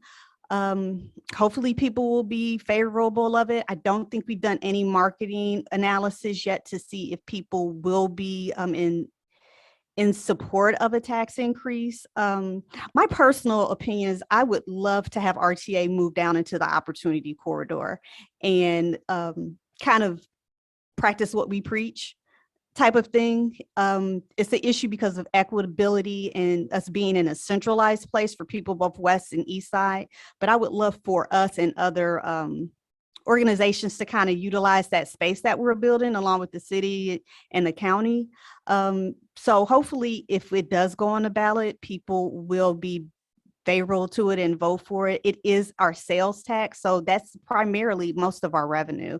And so when you go shopping, we get paid, and and that goes to the buses and the trains. I always forget the trains, but it goes to our transportation.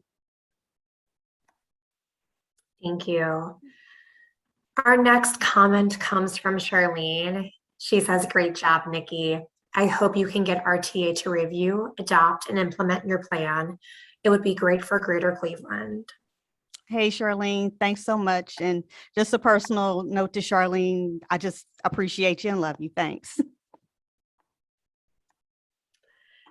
Deputy Chief Lamont Donson asks, will this impact scheduling in the future? So if we use microtransit, it should not affect our scheduling in the future. So with the ideas with the jitneys and the private partnership, it would affect their scheduling. So our buses would run on the same routes. The jitney or the microtransit wouldn't meet the buses when they make their stops and then take people to work. So it shouldn't affect our schedule, our RTA big bus scheduling. Thank you. So as of right now, we have one more question. So we still do have some time. So if anyone has any questions or comments, feel free to send those in. Otherwise, we have a question from Scott. Scott asks, do you think this is the first time the issue of equity or inequity has been addressed from within? And congrats for doing so. I don't think as an organization, this has been the first time that transportation equity has been addressed. Usually transportation and public transportation is a, I'm trying to pick my words wisely, is a jumpstart or a jump board to come out of poverty. Especially in a city like Cleveland, that public transportation isn't the first option. I've had this discussion with people on the East Coast before. I mean, usually East Coast, New York, New Jersey, public transportation is typically how they go in larger cities, congested cities. In Cleveland, and I say this all the time, I said, we're a driving city. We love to drive. We love our cars, you know, just like any Midwest or West Coast city. So hopefully this inequity hasn't. We've done poverty studies. We've done studies through Cleveland State on how GCRTA has benefited the economy to the city of Cleveland, especially through our BRTs and health lines going up and down Euclid Avenue. So it hasn't been unaddressed. I just hope that it's addressed more and different solutions are implemented.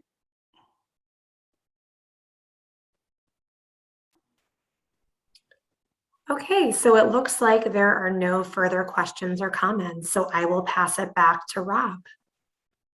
Well, again, I just wanted to say, Nikki, thank you for jumping on board with us today. Really appreciate everything that you've done as far as the analysis and digging deep. And you know, a lot of times, you know, we take it for granted that we can just jump in a car or, you know, have our own transportation needs met. And especially, like you said, from the economic perspective, this transportation, the public transportation, is crucial for certain segments of our population to be able to be economically dependent and create opportunities for them. So I really appreciate the fact that looking at it from that lens and offering this type of insight and research to your team and allowing them to kind of maybe take a different perspective how they move forward. And so I just want to say thanks again for everything you did for this, being part of our program and our family, and look forward to see how this thing continues to evolve down the road. I just want to give a quick reminder to the participants to please complete the evaluation on Nikki's behalf. She will be taking this feedback and to help her and all of you actually for your written report component. So the evaluation feedback is really key to help, you know, add any kind of value or adjust anything in the written report portion of things. Also, there again, as a quick announcement, there are unique specifically designed evaluation links for each participant. So don't click on one and think you're sending it to that person. Make sure you have the right one for the particular project. And thanks, Rob, for your flexibility. I appreciate it. No, great job. No problem. Thanks for coming back. I want to give a quick shout out too before we pass the baton to the next presenter. Mr. Lamont Dotson has been so nice to join us today. And I want to shout him out as not only a graduate of PMA number 4, but he was also in our most recent class of the Ohio Certified Public Manager Program. And Lamont is currently on our advisory board for the Ohio Certified Public Manager Program. So I want to say thank you, Lamont, for taking the time out of your busy schedule to join us today. Thank you for your support of the program, not only through CMSD, but your contributions to the board in helping us take our game to the next level. So thank you for offering your questions and your feedback today. And I hope that you got a lot out of the first 2 projects in particular, since they're from your team. And thank you for sharing your folks with us. I really had a blast to get to know them personally and to work with them throughout the year. So we can't do it without our stakeholders, and Lamont is, I consider him to be a friend and part of the family. So thanks for joining us today. I'm not sure how long you have available, but thanks for taking a part of your day to help us out. Well, good morning, everybody. If you don't know, I'm Kelly King. I work for the Greater Cleveland Regional Transit Authority Police Department. I'm currently acting commander of the Patrol Division. Today, I'm going to talk about the Civilian Oversight Board and see if it would work for us, what other departments do around the area, not just around the city of Cleveland, but also nationally. Where did civilian review boards start? They actually started in the late 19th century, early 20th century. They started because a lot of politicians were buying police departments, paying them off to do what they needed. So they started civilian boards. Then in the 60s, another wave of civilian oversight boards began due to the civil rights unrest. And starting in the 90s, another wave started. A lot of it was due to consent decrees. Consent decrees are the Justice Department found violations in the police department, civil rights violations, things like that, and required them to start civilian review boards, and it's been continuing through the years. And again, look at how different agencies structured and use their oversight boards to increase transparency and accountability, and that's what we're looking at. We want people to feel comfortable and trust the police, and we all know in the recent climate, that's lacking. What can a civilian oversight of law enforcement help you with? Main one, protect civil rights. Also, effective policing, ensure greater accountability of the police, build bridges, help manage risk, and also increase the confidence in the police department. What is a civilian oversight board? A board's primary function is to review complaints or conduct independently of reviews of allegations of police misconduct. Typically created by ordinance, charter, contract, or consent decree. They're supervised by independent auditors, the mayor's city manager, ranking police department members, and in some cases, the internal police investigation branch. All boards have mission-specific bylaws or codes of ethics on what they can review, i.e., is it just misconduct, is it use of force, things like that.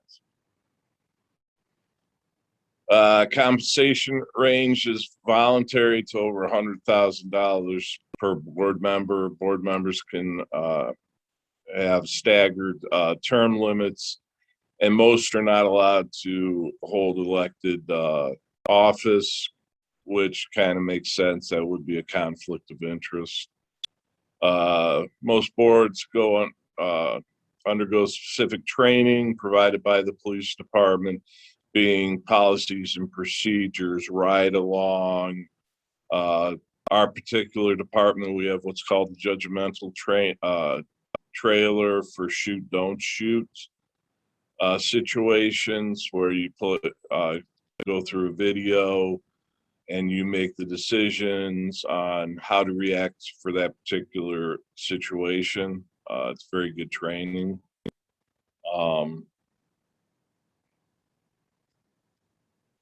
There's basically three categories for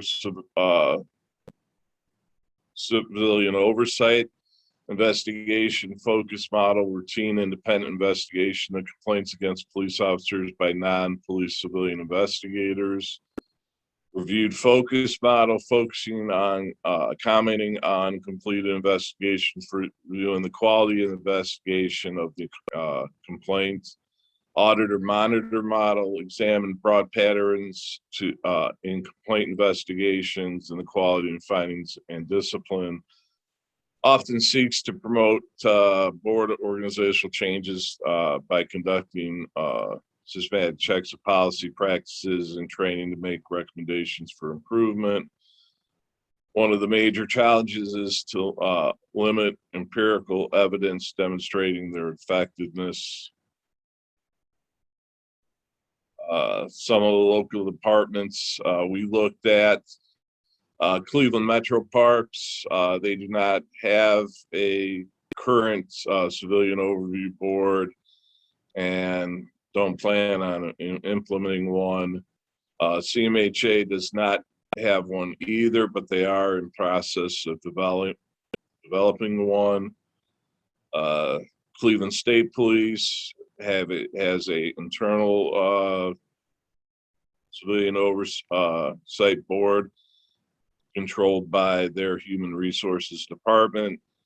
Cleveland Clinic currently has a civilian review board, and they're also overseen by their human resources departments. Cleveland Division of Police, theirs was created as a charter amendment as required by their recent consent decree. A total of 9 members comprised of the board, 5 of which appointed by the mayor, 4 by the city council, and the mayor appoints the chairman. Investigation only complaints of misconduct after the conclusion of the investigation by the officer professional standards. They create a report per incident and annually. Their members are compensated $7,200 plus increase for the chairman. The remainder of the budget goes for other employees being investigators, things like that. Cleveland Clinic, there consists of 5 members chosen by the HR department. They serve a 2-year period, and they choose a chair that would be the one in charge of the board. They're all internal members of the Cleveland Clinic system. Board handles citizen complaints, misconduct only. All other complaints are handled by the police department. They complete reports per incident based only. And again, there is no budgetary impact because they use employees and it's handled during work hours, so there's no increase. Their training is set by the professional standards commander and the board chairman, and that's involves the police policies, CALIA, and police culture. Their policy includes a standard approved or preponderance of evidence is required. And here we have some examples of other transit police departments throughout the country. We are the only transit police department in Ohio, so we can't compare to other transit departments in Ohio. WMATA, which is Metro Transit there, Washington, D.C., Maryland, Virginia. And you can see that how they comprise of their board and what they recommend. Then you go to San Francisco BART, and that's out the San Francisco Bay Area. They have 11 members. They're all appointed by the BART board for a term of 2 years.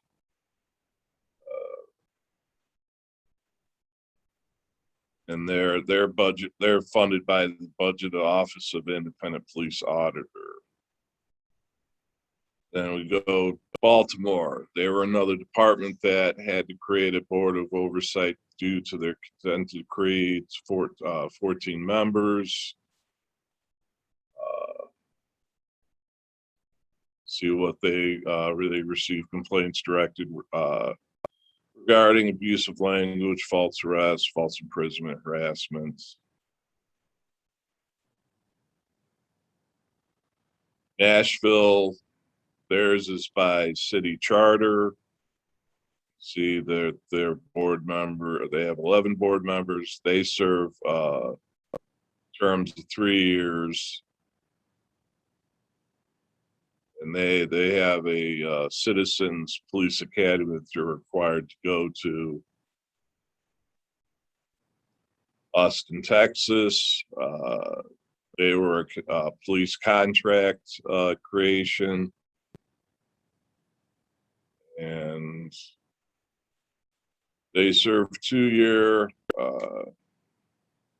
See that there they have a 3 to 4 day training program compiled by the police department. Do ride along training with internal affairs. Another one's Providence. Board members consist of 9 members with a director. They don't have any requiring specific training, which I see as a problem.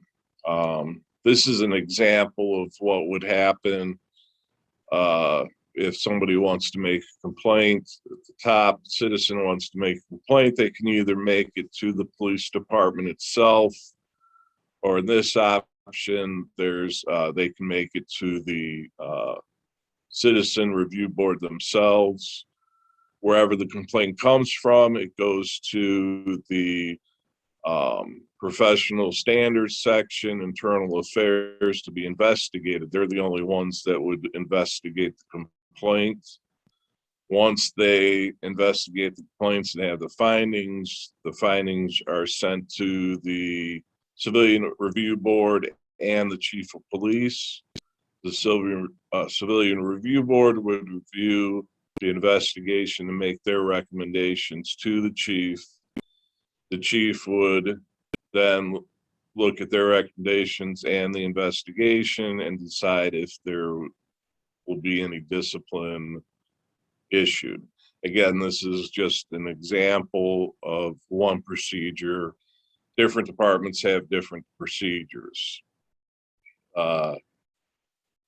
There's a total of 17,985 police agencies in the United States, and that composed of municipal police departments, county sheriffs, state highway patrol, federal law enforcement, and also specialized police departments like the Transit Police, Metro Park, CMHA. Currently, there's about 200 police departments that have oversight boards. And again, here's an example of some other transit agencies that have the oversight board. Here's a couple examples of advertisements on how to report complaints. This particular one is from Atlanta. This next one is from BART, which again is the San Francisco Bay Area Transit Authority. In conclusion, each civilian review board seems to create differently to fit the needs of the community. They either have a mission specified by bylaws or code of ethics. There's a definite variance between how many members of the boards there are. It could be 3 to 14. Jurisdiction also varies from just conduct complaints to also use of force complaints. And almost every board has someone in office to which they report. There's a hierarchy again. If the board reports to their board president, to the chief of police, so on. most places, board members receive some type of police-related training. They have term limits, and there's also parameters for the reason why they could be disqualified or removed from the board. And in most cases, as I said before, they cannot hold elected office if they're on one of the boards due to conflict of interest. Is a silver review board feasible for GCRTA Police Department? After reviewing all the information while doing this project, I think due to wanting to be accountable and transparent to our service community, that some type of civil review board would be beneficial to RTA. Looking at the different ones within the last week, started really working on one for us. We found that the Cleveland Clinic's model is a very good start. We aren't just taking theirs, we're adding things that we need. One of the big things is it's gonna be internal. We have such a vast workforce from different walks of life, everything, that we would be able to pick a very good board from that. We're looking at what kind of training. We want them to understand our policies, our procedures, what the police culture is, what we deal with day to day. I think it's very important to understand, to get a feel of what our officers see, so they can kind of walk in a mile in our shoes as far as what we do. So that's where we're at right now. Right now, I just started doing our particular formation of the review board, so hopefully the next couple weeks I'll have it finished and we'll present it to the board and take the steps after that. So that's my presentation. I dropped the bar so people coming after me don't have to reach where the previous ones are. So I appreciate everybody's time, and I hope nobody fell asleep. Thank you, Kelly. First of all, the bar is still there. The bar is doing great, and you did a fantastic job. Personally, I think this is a great idea, especially with the social justice issues that we've had in the community over the last couple of years. And when all that stuff started going down and some things, just issues we had, it just reminded me that, this is crucial, that we, as part of keeping our society functional and keeping everybody safe and keeping everybody, being able to have the economy and everything like that flowing, but also respecting different people's opinions and that their safety is, utmost priority.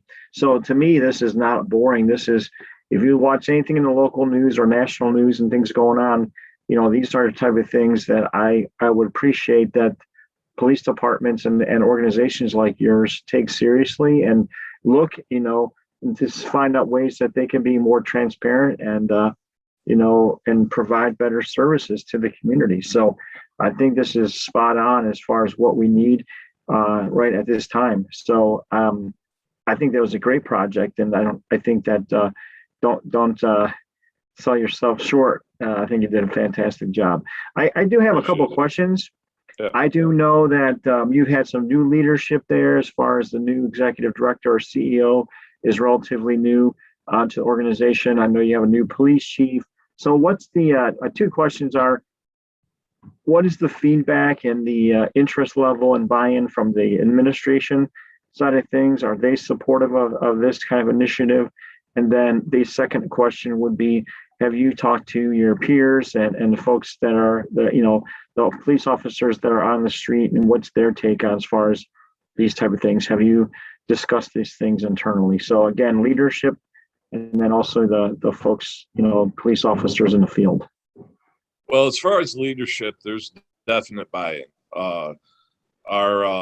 The Deputy General Manager of Operations, who is directly over Transit Police and the Chief, are very much looking forward to implementing this.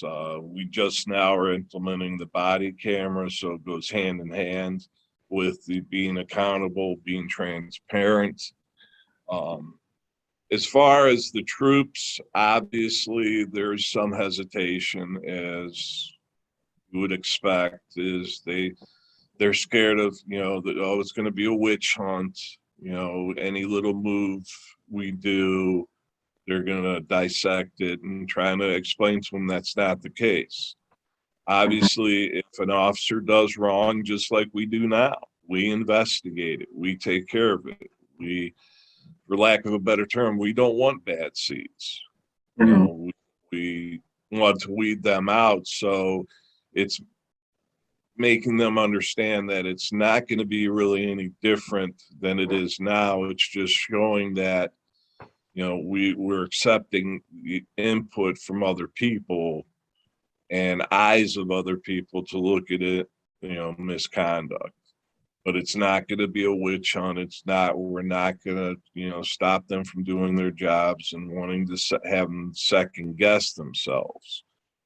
It's just, again, this is where law enforcement go, that we want, basically what I look at is, we don't want this us against them mentality on both sides. We don't want citizens, feeling, well, the police don't like us, so, they treat us like this. And I don't want police officers thinking that they're, the citizens are against them and everybody's questioning. This is our job. This is how we do it. We want to show you we're not hiding anything, and make people hopefully more comfortable with wanting to deal with us and trust us. Yeah, that's a good point. I have one more question before I pass the baton over to Alexandra. Now, we're doing a review, feasibility study, and trying to find options for what possibly could fit for the RTA. Could you talk about what the implementation plan as far as the timeline is concerned, or what the next steps are for you? You mentioned the fact of presenting this to the board. Is this something that the CEO can just mandate, or does it have to get approved by your board and then them to allocate any kind of resources or funding to it? Like, just a quick minute, and you might not know those answers, but just kind of anything on what the next steps might be for you as far as putting this together. Well, the next steps would be is we're, again, taking bits and pieces. We're kind of modeling it after Cleveland Clinics, but taking other pieces that we feel would benefit us. Once that's done, we'll present it to our Deputy General Manager, who will present it to the CEO and board. I don't know if it actually has to be voted on by the board, but again, we want inclusion with everybody, so we want everybody on board with this in agreement of how, because I don't know at this point who's going to pick the board members. Getting the examples, it was a couple of them where the HR departments picked them, others, the mayor had so many, so forth. So I don't know if we'll end up just having our HR department do that, or is it going to be that the CEO picks some and the board members pick some? So obviously we want everybody involved in the final decision. As far as timeline, we don't want to rush it. We don't want to put out a faulty product. So do it in a timely manner, but not rush it. So could it take a couple of weeks? Could it take a couple months? I think the envision is that have something in place by the end of the year, but that's not set in stone. Okay. Well, I appreciate the insight into this, and that you're taking initiative to put this in there. I think it'll be helpful for your organization as you move forward. So congratulations again. Alexandra, I'm going to pass over to you, and I think we do have some comments and questions. We do, Kelly. So we have a few questions. So our first question comes from Andrea. Andrea asks, have you considered doing an incubator or demo for a limited time to assess? I think it's that like any kind of project, once you establish it, you want to revisit it to make sure it's what you want or if there's any improvement. I think that in fact, one of the questions on the form that you guys have us fill out on these other projects is, my answer to that was the same as everything. Is, well, we need to implement this and see if there's anything that needs to be fixed. So to answer the best I can, Andrea's question is, the best thing to do is get the format that we feel is the best, who appoints the members, how many members, what training, get that done, set it up, try it, and then look back at it, be a month, 2 months, whatever the time frame is. Is there anything we're missing? Can we do better? Does this fit better than what we have now? So you're always looking at bettering any kind of project. Nothing is foolproof. Nothing lasts forever. Technology, things like that always change. So you always want to continue looking at it to see if you can improve it.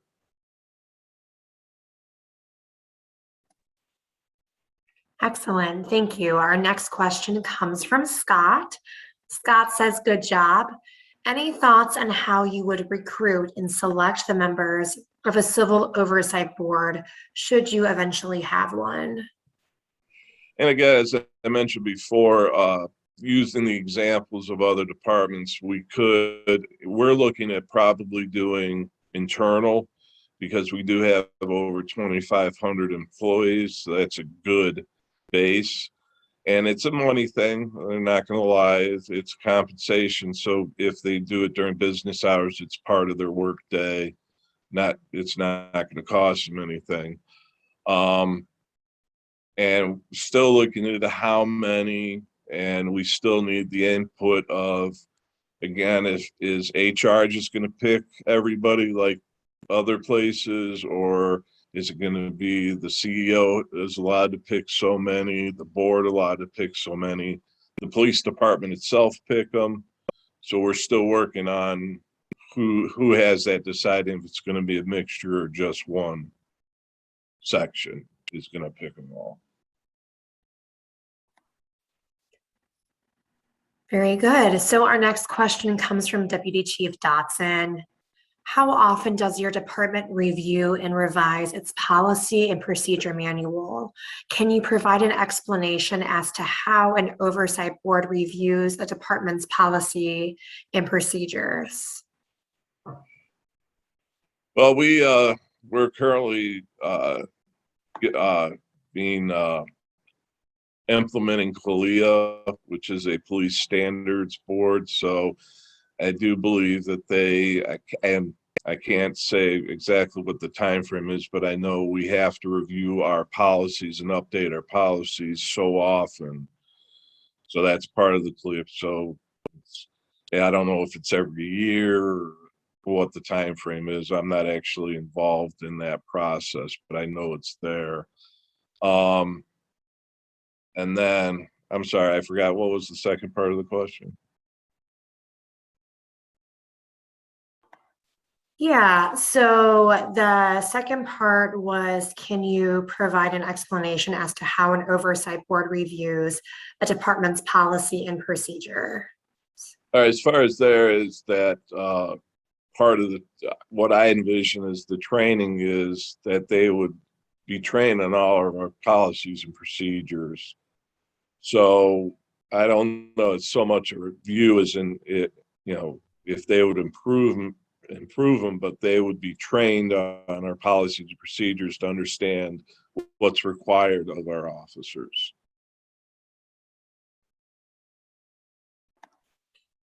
Okay, very good.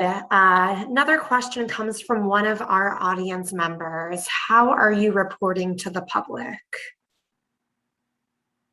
I'm going to take that as far as the misconduct. That's how I interpret it as well. Okay. Mhm. All right.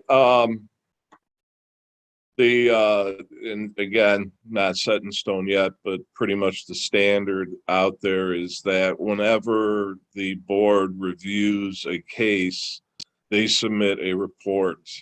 So that report would become public record. So if people want to know,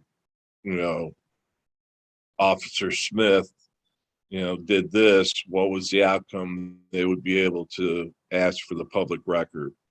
I don't know if we're going to have, post it anywhere, if that's a plan. That's still something we're working out. That's a possibility that on the website, something like that.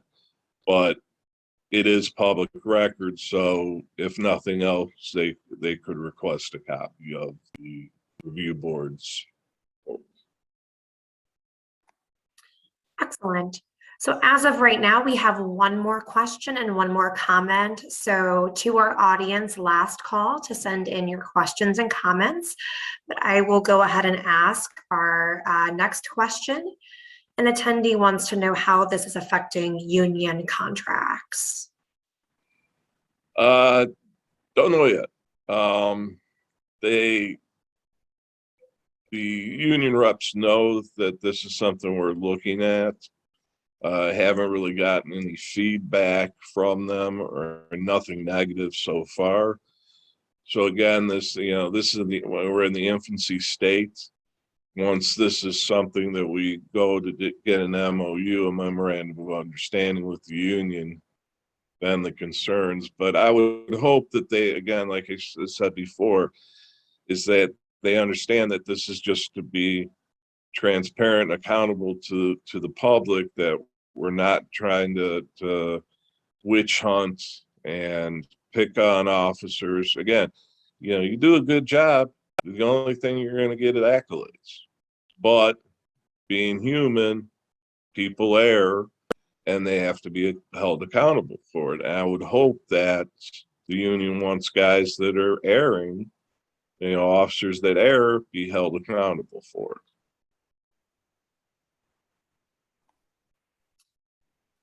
Very good. And I just received a message. So those last two comments were from the same, or questions were from the same person. Initially, they sent them in as anonymous, but they do want to be identified. So those came from your classmate, Anne. And then we have one more comment. So Andrea says, again, this is exciting. Keep the momentum going. I appreciate it. We plan on it. All right, so it looks like those are all the questions and comments we have. So I will pass it back over to Rob. Yeah, on a lighthearted note here, I know this is a serious topic, but I just wanted to mess with Kelly real quick. During our sessions, one of our facilitators asked us if we wanted to change our names or put anything else in there, and I put my abbreviation as BRZ, and my friends call me Big Rob Zile, and then Kelly jumped on the line and said that my nickname is Breezy, and because I won't stop talking, which is true. But I just wanted to let you know, Kelly, that is now officially how most of my colleagues, friends, and stakeholders across the community now reference me. No one calls me Rob anymore. It's all Breezy. And I just want to say that it's all because of you. So I just want to thank you for that. And you know what? It's not that you're cool as a breeze, man. You're cool. That's why I came up with it, Rob. Well, I'm not sure if that's the exact answer, but I'll take that, and I will definitely use that next time people start making fun of me. So it's the cool part that I really appreciate. So thanks for everything. I've really enjoyed our time together throughout the cohort, and I think this is a great project. So congratulations. Our next presenter is Miss Amber Joyner, and she joins us from the city of Warrensville Heights. Amber is the city clerk for Warrensville Heights, and her project is Let's Get Digital, and it's about the concept of modernizing the legislative retrieval process. I just want to give a quick shout out not only to Amber, but also to Andrea Mitchell. Andrea has been a longtime stakeholder and partner of ours for a long time through the Academy, Leadership Academy. And then Andrea's coming back to finish up her CPM credential with us. And Andrea was the one that recruited Amber to join the cohort. And I think it's been a great addition to our team. And I've really enjoyed working with both of you over this time. And I'm really excited about your project, Amber, because I know that we've talked a lot about paper. We've talked a lot losing things. And so in general, across the system. And so your process here is, I think, timely, and it also, I think, will really be helpful for the city of Warrensville Heights. So without further ado, I'd like to pass the mic to Miss Amber Joyner. So Amber, take it away. Okay, thank you, Rob.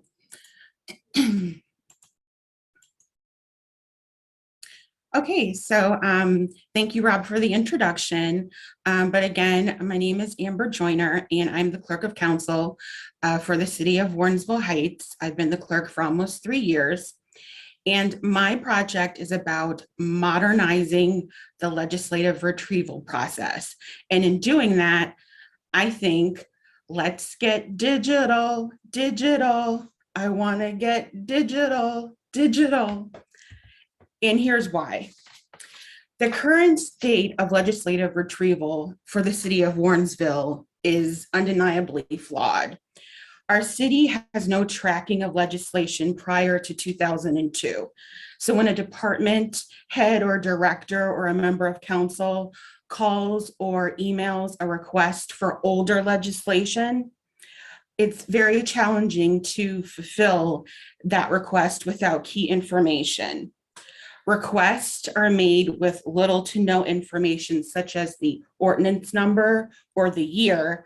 So this can result in looking through book after legislation book after legislation book, trying to locate the requested legislation if I'm able to find it at all. Some examples of this, I received a request for an economic development agreement that Warrensville has with the city of Cleveland. And I was told that it was passed sometime in the 90s, maybe the 80s. So again, I'm looking in book after book. There was another request for the legislation that passed the creation of the city's land bank, but she wasn't sure if there's actually a piece of legislation that approved the creation of the land bank. So I could potentially be looking for a piece of legislation that doesn't even exist. So these limitations can affect the timeliness of request, and it takes up a significant amount of time for me, the clerk. Also, we have an issue with fully executed agreements or contracts that are often left unreturned that are supposed to go with the legislation.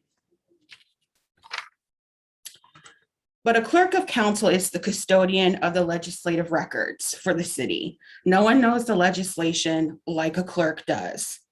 It is my vision to adhere to the best practices when handling our legislation. So organization, transparency, and preservation are important factors.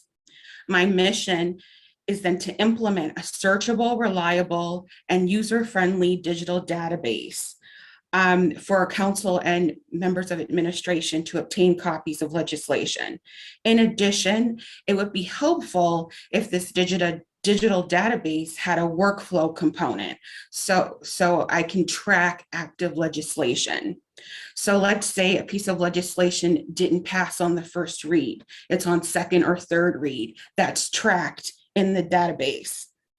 Or if I have not received a fully executed agreement to go with the legislation, that's tracked. I prepared a SWOT analysis to analyze the city's readiness in getting digital. This was a tool, as many of you know, we were taught, and it's been very helpful in the public manager program. Some of the strengths are, we are in many ways a forward-thinking municipality.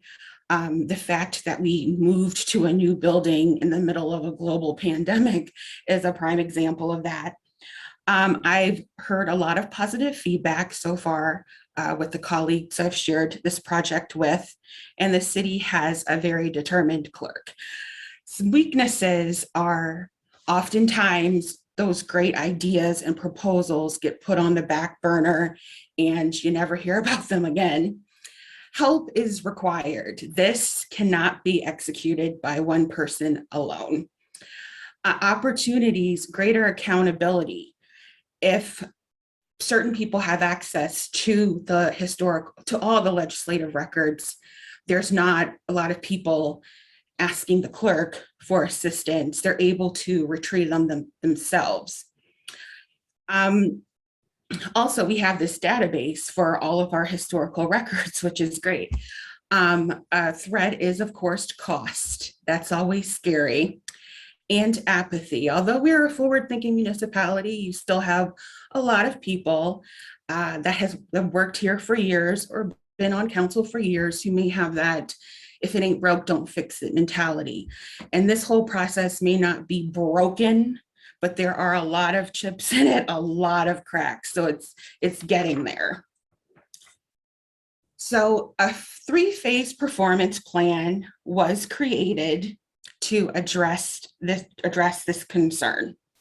So phase 1 involves a distribution of a survey to council, the mayor, and all director and department heads. I did data collection for 50 municipal clerks in the state of Ohio in order to see how they track, store, and preserve their legislation. 3 informational meetings were conducted with the council office for the city of Cleveland, the Digital Services Department for Ohio History Connection, and I spoke with a certified archivist that works at the Warrensville branch of the County Public Library. Phase 2 is the use of the data collection from the 50 municipal clerks to develop a list of potential companies to contact, and then narrow that list down to 5 potential vendors. And then lastly, phase 3 involves all the stakeholders, the members of council, members of administration, like IT, finance, law, creating, hopefully getting legislation drafted. Sorry about that. And also budgeting for this project. Phase 1, the survey, a 10-question survey was distributed to council and administration via email. It was a success because I did get 19 out of 23 responses. And the average completion time for this survey was 4 to 5 minutes. Taking a look at the first question, how satisfied are you with the legislative request process? The results aren't surprising because not all department heads request legislation on a regular basis.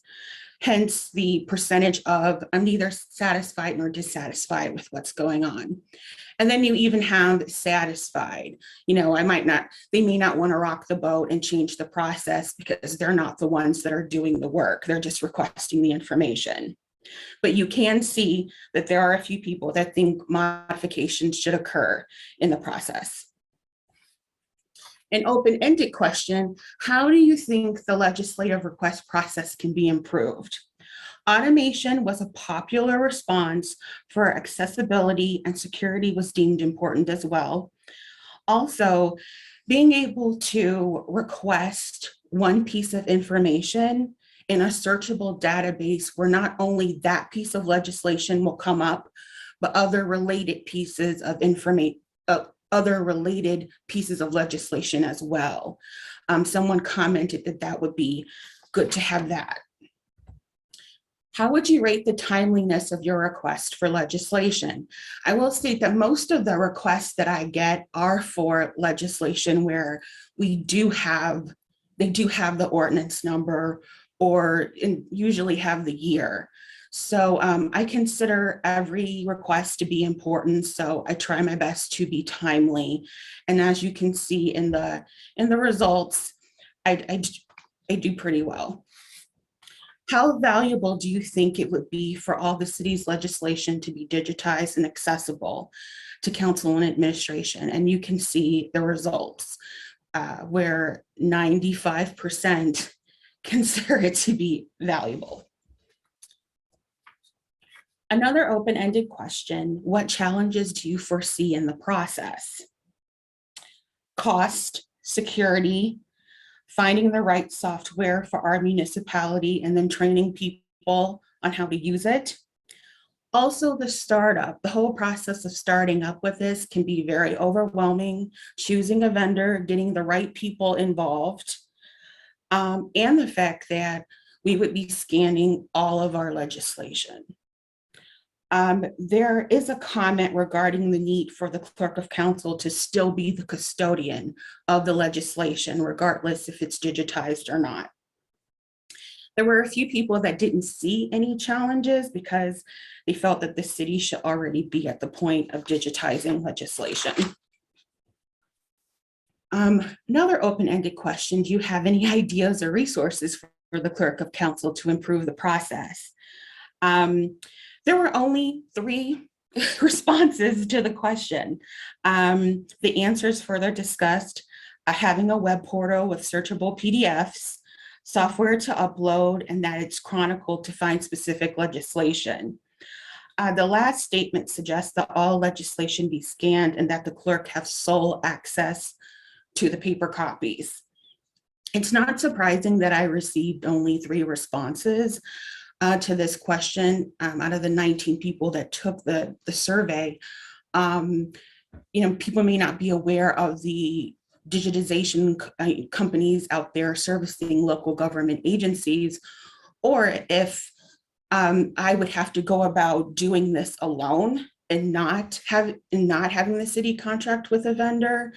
They don't know exactly what the process would be for me to, do this alone. But I was curious if anyone had any ideas or resources. So information was sought from 50 fellow clerks in Ohio with populations less than 20,000. So I just want to shout out the 50 clerks that helped me gather information by informing me how they track, store, and preserve legislation. So those are the ones that assisted me. The bar graph answers the simple question, how many municipalities digitized from the sample size of 50? 44 out of 50 clerks digitized their legislation. I'll state that not all 44 municipalities have all of their records digitized. They may have started digitizing in, let's say, 2012 or 2016. There were a couple that started just last year due to the pandemic, but they don't have their historical records digitized. There are clerks that just put their legislation on the website. And surprisingly, I learned that municipalities such as Beechwood, North Ridgeville, and Brooklyn are paperless. They only have electronic records. So their signatures are done electronically for their legislation, or they may use paper to sign legislation, but then once they scan it, they no longer need the paper. I can envision, and I don't know if anyone else could, Warrensville Heights not having paper records, but it's an interesting concept.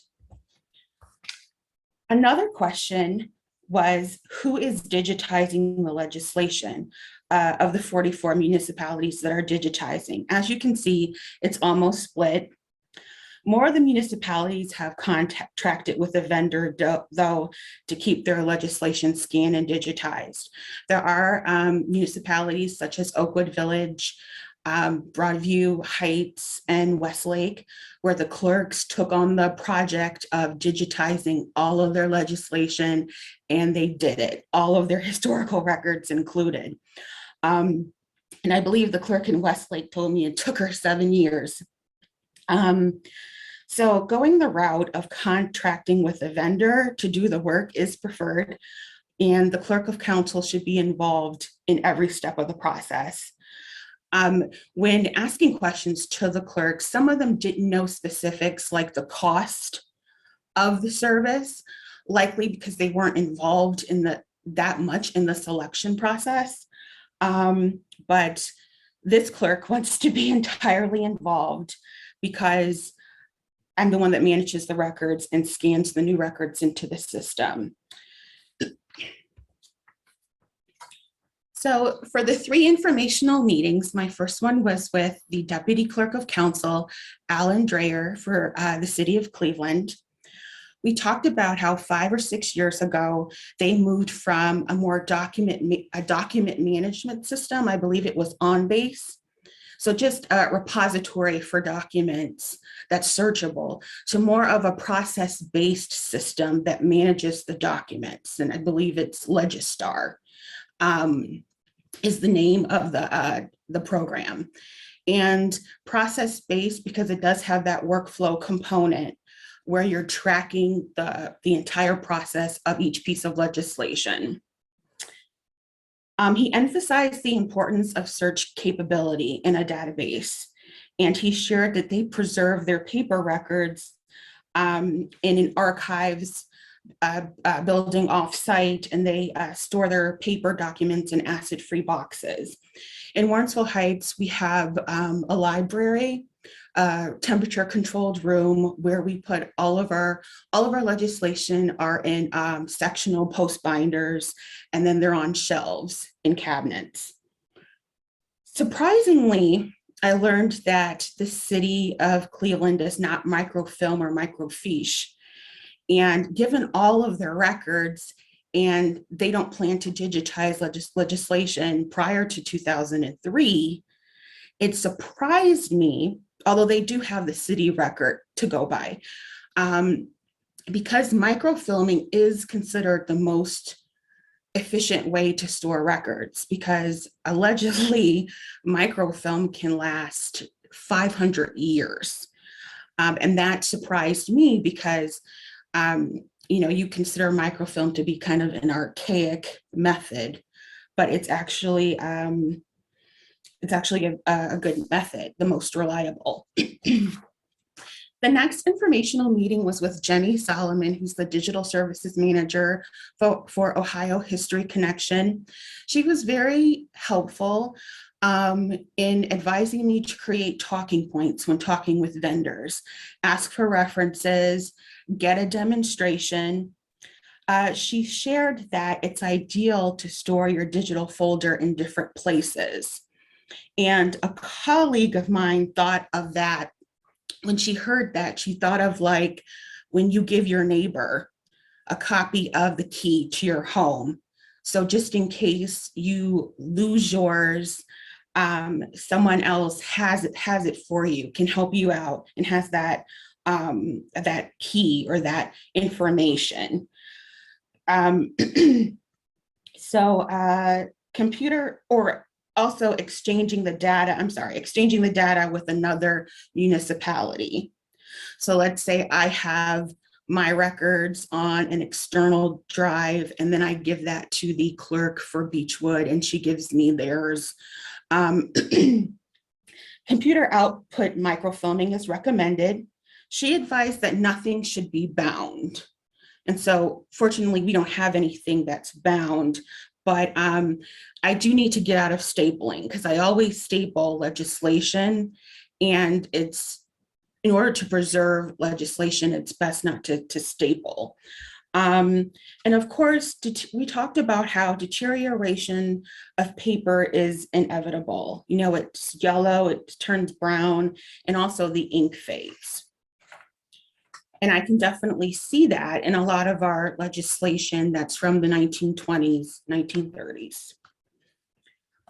My last informational meeting was with Isabel Klein. She's a certified archivist that works in the children's branch of the Warrensville branch of the county library.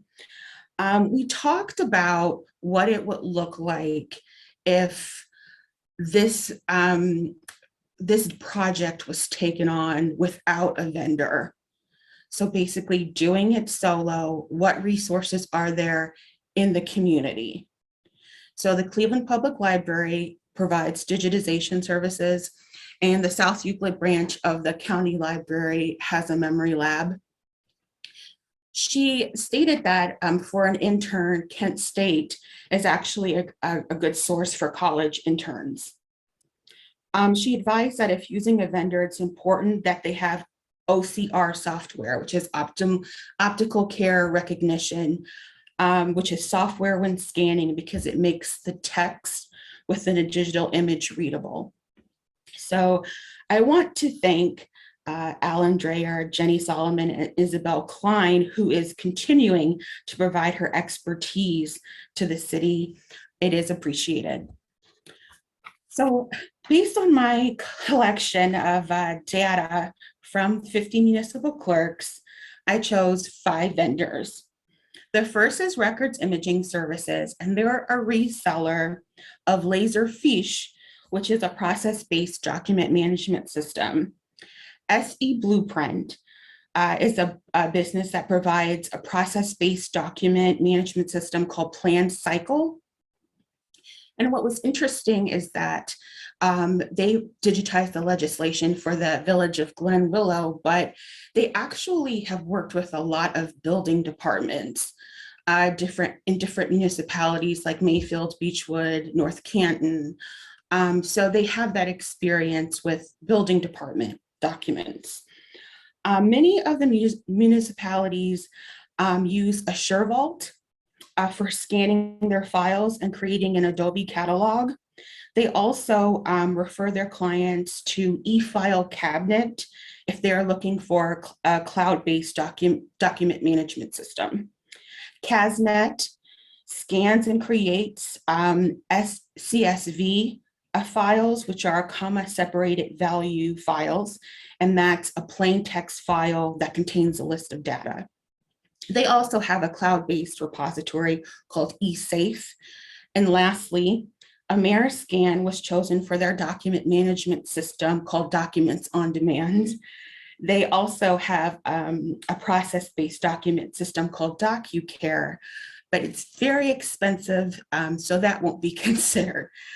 So I developed a matrix for the 5 vendors that I chose with 6 factors that are most significant: scanning, accessibility, and workflow capabilities, backup security, training cost, and customer service.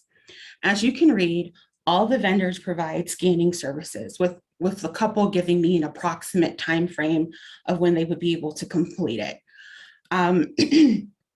Because I did have meetings with 4 of the 5 vendors, and the out-of-state vendor, which is Ameriscan, I sent him pictures of our legislation. I've already gone over a bit as to what they provide. With the cloud-based document system, the representatives guarantee a 99% uptime, and the data is backed up and secured.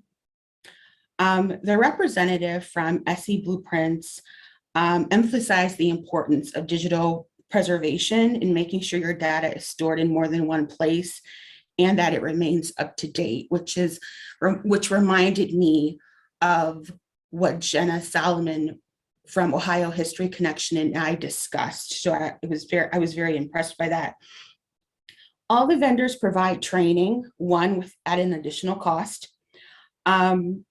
Customer service is very important, and with small businesses, I did recognize that in terms of records imaging services, I did have the president of the company come out, SE Blueprint. It was the VP that I met with.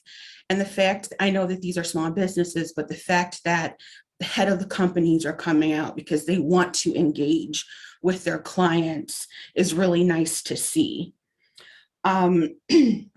So I received a demo from 3 out of the 5.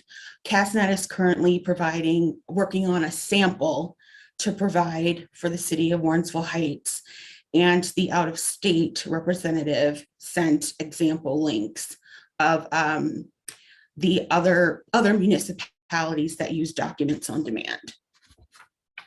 So phase 3, what are the next steps to implementation? So this month, getting a committee of the whole meeting scheduled, and that's in the works with City Council to discuss my project.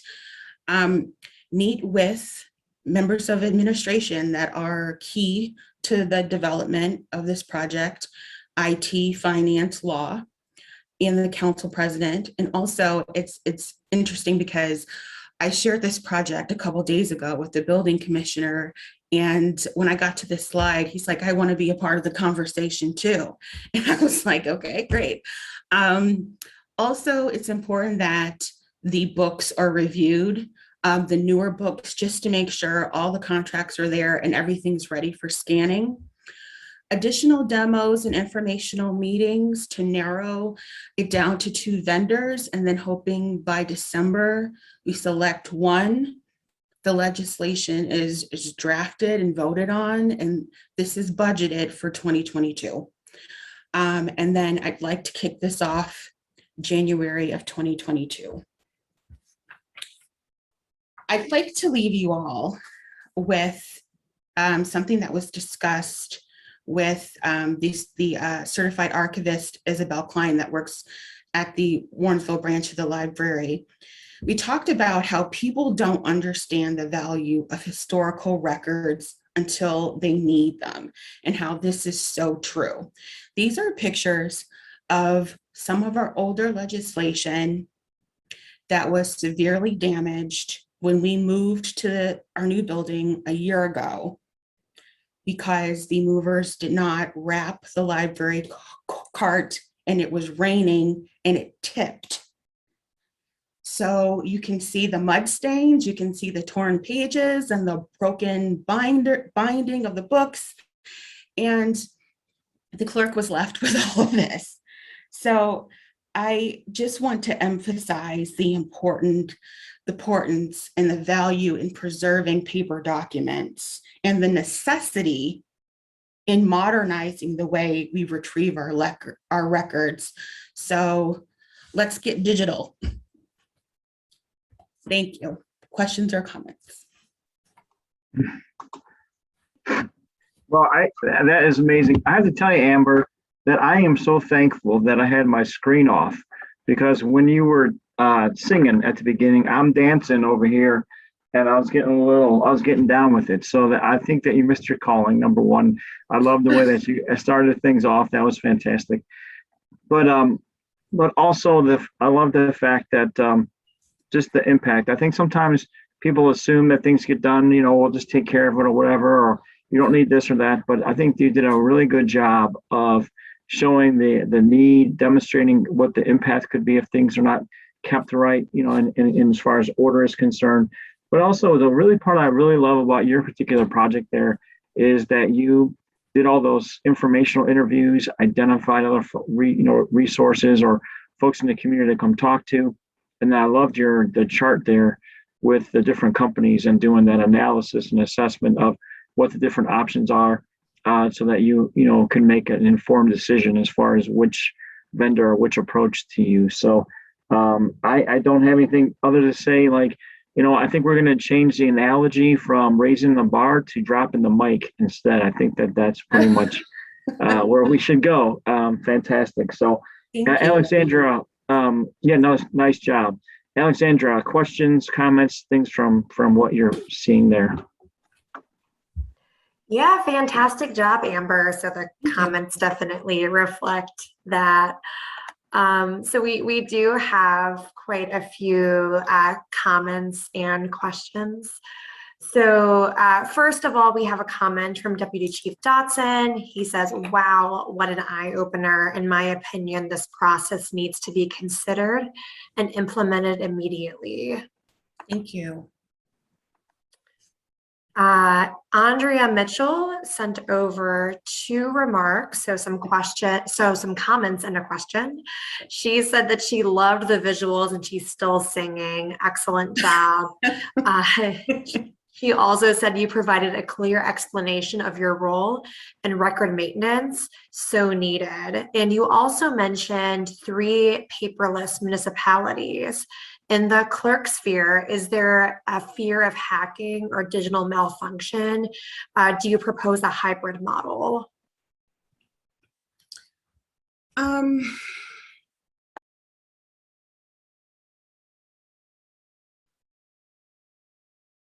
I don't know if they have any, well, when I spoke with the North Ridgeville deputy clerk on the phone, she came from an employer where they had paper documents. So there was that fear there. She was explaining to me, well, I can't believe that they don't have paper here. This is weird. So there could be, there is that fear. As opposed to when I talked to the Beechwood clerk, that's just how they do things. The City of Brooklyn clerk, they gave all of their legislation to the Historical Society. So it's there, just not with the city. So I think that there might be a little fear, but it's something that you get used to. And for a hybrid, I don't know. I don't know. I think that we should keep paper. We should have paper going forward. Stay with paper, digitize everything, and then also I'd like to look towards once everything is digitized, microfilming. Yeah, so Azra also asked a very similar question, if there is a cybersecurity risk associated with digitizing.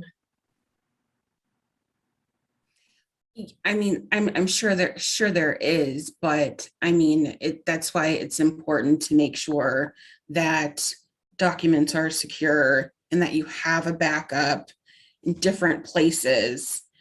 And you make sure I'm really want to pick the best vendor that, can protect our documents. But again, that's why it's just important to have your data stored in different places.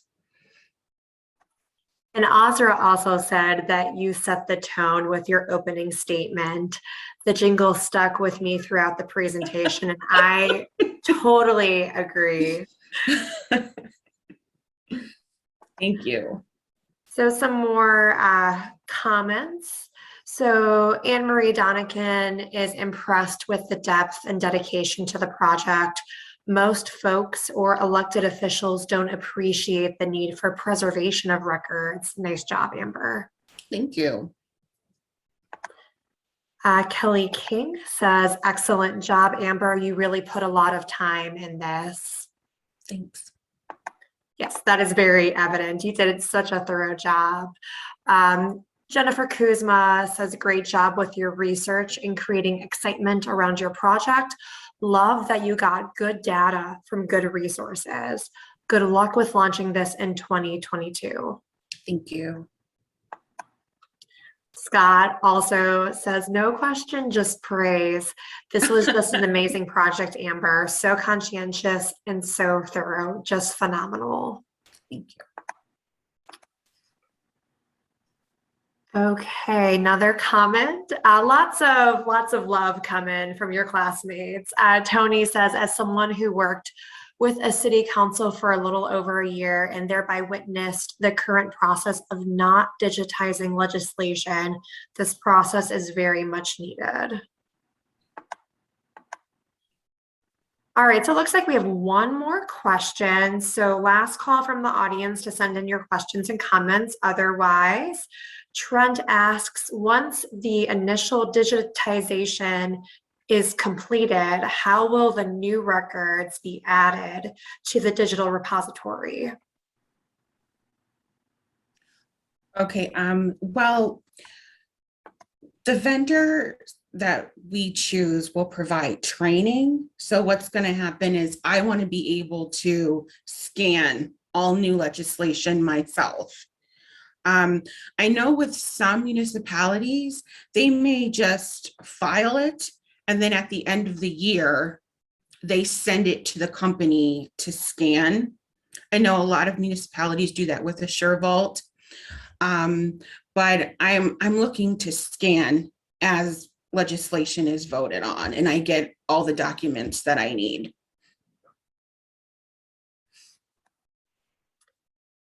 Excellent. All right. So it looks like we do not have any further questions or comments. Again, wonderful job, Amber, and I will pass it back to Rob. Thank you. Yeah, great job, Amber. Oh, Just want one more comment just from Charlene. cool. This is coming in hot. Great job. Hope you can get additional staff. Thanks. Sorry about that. Thank you, Amber. I just wanted to remind people to please complete the evaluation for Amber's presentation. Alexandra dropped it in the chat box, so please download that. With that being said, that concludes our morning portion of the first day's event. We are going to take approximately 1 hour break. We have 59 minutes, and then we will be back at 1:10. And the afternoon starts off with Azra Gusick, and she'll be talking about information as it relates to the Ohio lottery sales. So great job, everyone. I'm just tickled about the way the presentation is awesome, professional, thorough, and game changer. So congratulations. Let's keep it going. And I'm so proud of you and just honored to be part of this program. So fantastic. Without further ado, I wanted to introduce Azra Gusick from the Ohio Lottery Commission, and her title is Data Mining to Boost the Lottery Sales. So without further ado, please take it away, Azra. Thank you, Rob. All right. Hi, everyone. It's hard to believe that it's been, we spent a year together virtually and it's presentation day already. I want to congratulate everyone on showcasing their projects today and tomorrow for their continued efforts to improve their organizations and maximize impact on our communities. That being said, my project's ultimate goal is to maximize my region's contribution to the education fund, which subsequently will create a positive impact in our communities. So with that, welcome to Data Mining to Boost Lottery Sales. As you all know, I am Azra Gusick. I'm employed by the Ohio Lottery Commission as a regional sales manager for about 2.5 years now. I cover 6 counties that collectively contributed $329,319,574 in sales in fiscal year 21. Obviously, the impact of COVID-19 in 2020 played a significant role in the astronomical sales figures we reached in fiscal 21. My team currently consists of 9 sales representatives and 2 administrative professionals. The majority of the work performed by sales reps is outside of the regional office and on-site at retail. We'll talk about how this created obstacles and challenges in reaching the goal of this project later in the presentation. During the past year, sales reps have been working from home, enabling them to spend a significant amount of time looking at data, drawing conclusions, and talking to retailers to make changes that would increase sales. Since the implementation of this project began, we have returned to field work, which has created a whole new set of challenges. My primary job function is to manage and increase sales generated by approximately 800 retailers in Ashland, Erie, Huron, Lorain, Medina, and Richland counties. Now that you know a little bit more about me, I want to share my organization's background to give you the big picture. The Ohio Lottery was created in 1973 to support education by offering entertaining gaming experiences to consumers. Our vision is investing in Ohio students and communities through gaming innovation. This chart is a wonderful display of the progress we've made over the past few years, and it illustrates our sustained growth. As you can see, our transfer to education in 21 was $1,359 million. The initial impact of COVID-19 on retailers across the state caused a slight decrease in fiscal 20 compared to 19, but you can see this tremendous jump in fiscal 21, which just ended. We're working hard across the state to bring in the sales necessary to continue growing transfers to education each fiscal year. I urge you to check out our website if you'd like to learn more about our organization at ohiolottery.com. Before we move on to the opportunities to grow sales, I wanted to take a moment and share the latest in the know clip from the Ohio Lottery. Check it out.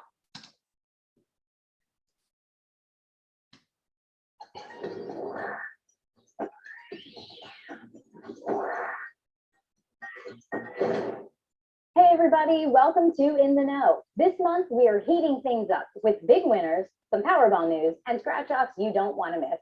Before we get going though, make sure you subscribe and click the bell icon to get our latest videos. Well, you know, winning is our favorite subject, so let's kick things off with big winners.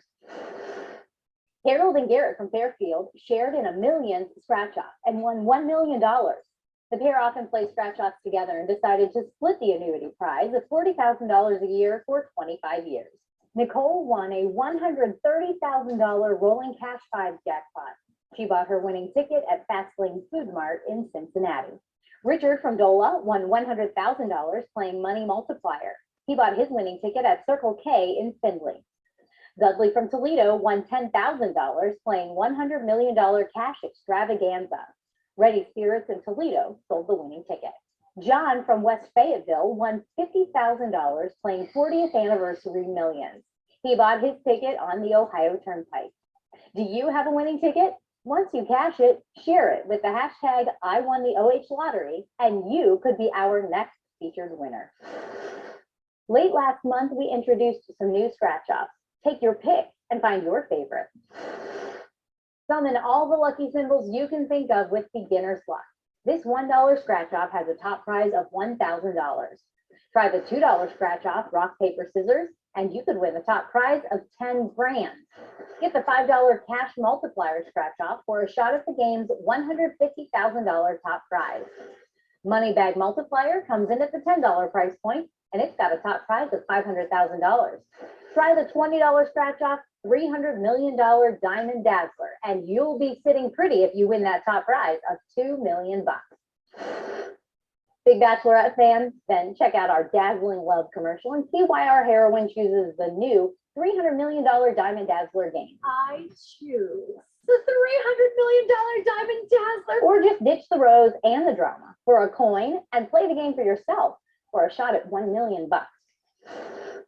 Test your rock, paper, scissors game in our Rock, Paper, Scissors Showdown, August 16th through August 22nd. Keep an eye on our social channels for your chance to play Rock, Paper, Scissors for a chance to win Rock, Paper, Scissors scratch-offs. You're getting more chances to win with some of our multi-state draw games. Starting August 23rd, Monday nights are Powerball nights. Powerball drawings will be held on Mondays, Wednesdays, and Saturdays. The game and ticket price remain the same. Lucky for Life is now giving you the chance to win 7 days a week. The $2 ticket price and price structure also remain the same. And if you love Keno, you'll love that now you can purchase up to 50 advanced draws. You can learn more about all of these games at ohiolottery.com. Don't forget to visit My Lotto Rewards to enter your non-winning tickets. We've got several second chance promotions you don't want to miss. Enter your non-winning Willy Wonka Golden Ticket Scratch-Offs for your chance to win a trip to Vegas and a shot at $1 million a year for life. 12 Ohio winners will be selected for the Willy Wonka Everlasting Millions Second Chance promotion. And don't forget to enter your non-winning Pac-Man scratch-offs and Easy Play tickets through My Lotto Rewards for our second chance promotion to win a Pac-Man arcade table, merchandise, cash, and other awesome prizes. Enter all of your non-winning tickets through My Lotto Rewards. That's a wrap for August. Enjoy the summer sunshine and get the latest Ohio Lottery news on our social channels and ohiolottery.com. Then come back next month for more on In the Know.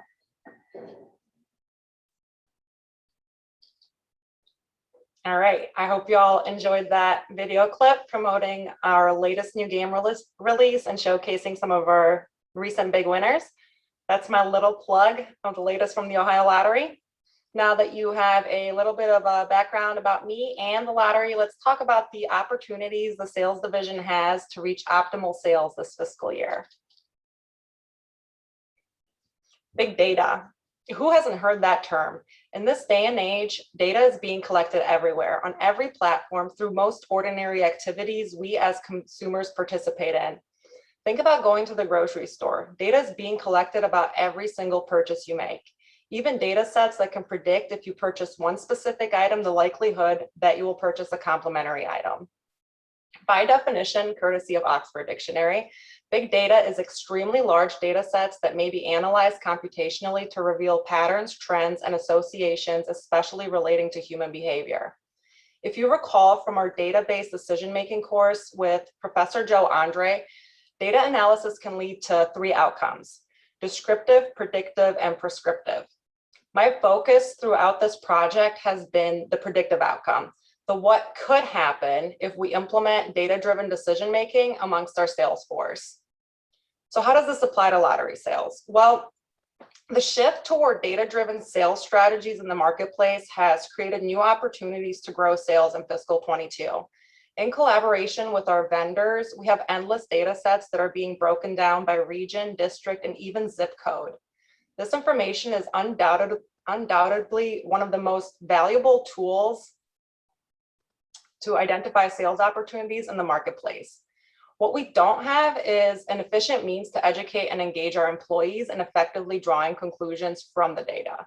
Employees need support through this sort of change. They need to understand the basics, and they need to know and see the impact this could have on organizational goals.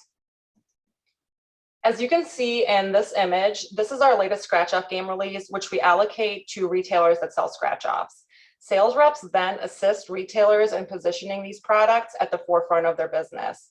Week by week, data analyst breaks down the sales data that is generated from these games, and then the information is distributed to the regional manager. This is all done in an effort to generate new opportunities or opportunities for improvement, both of which will generate more sales.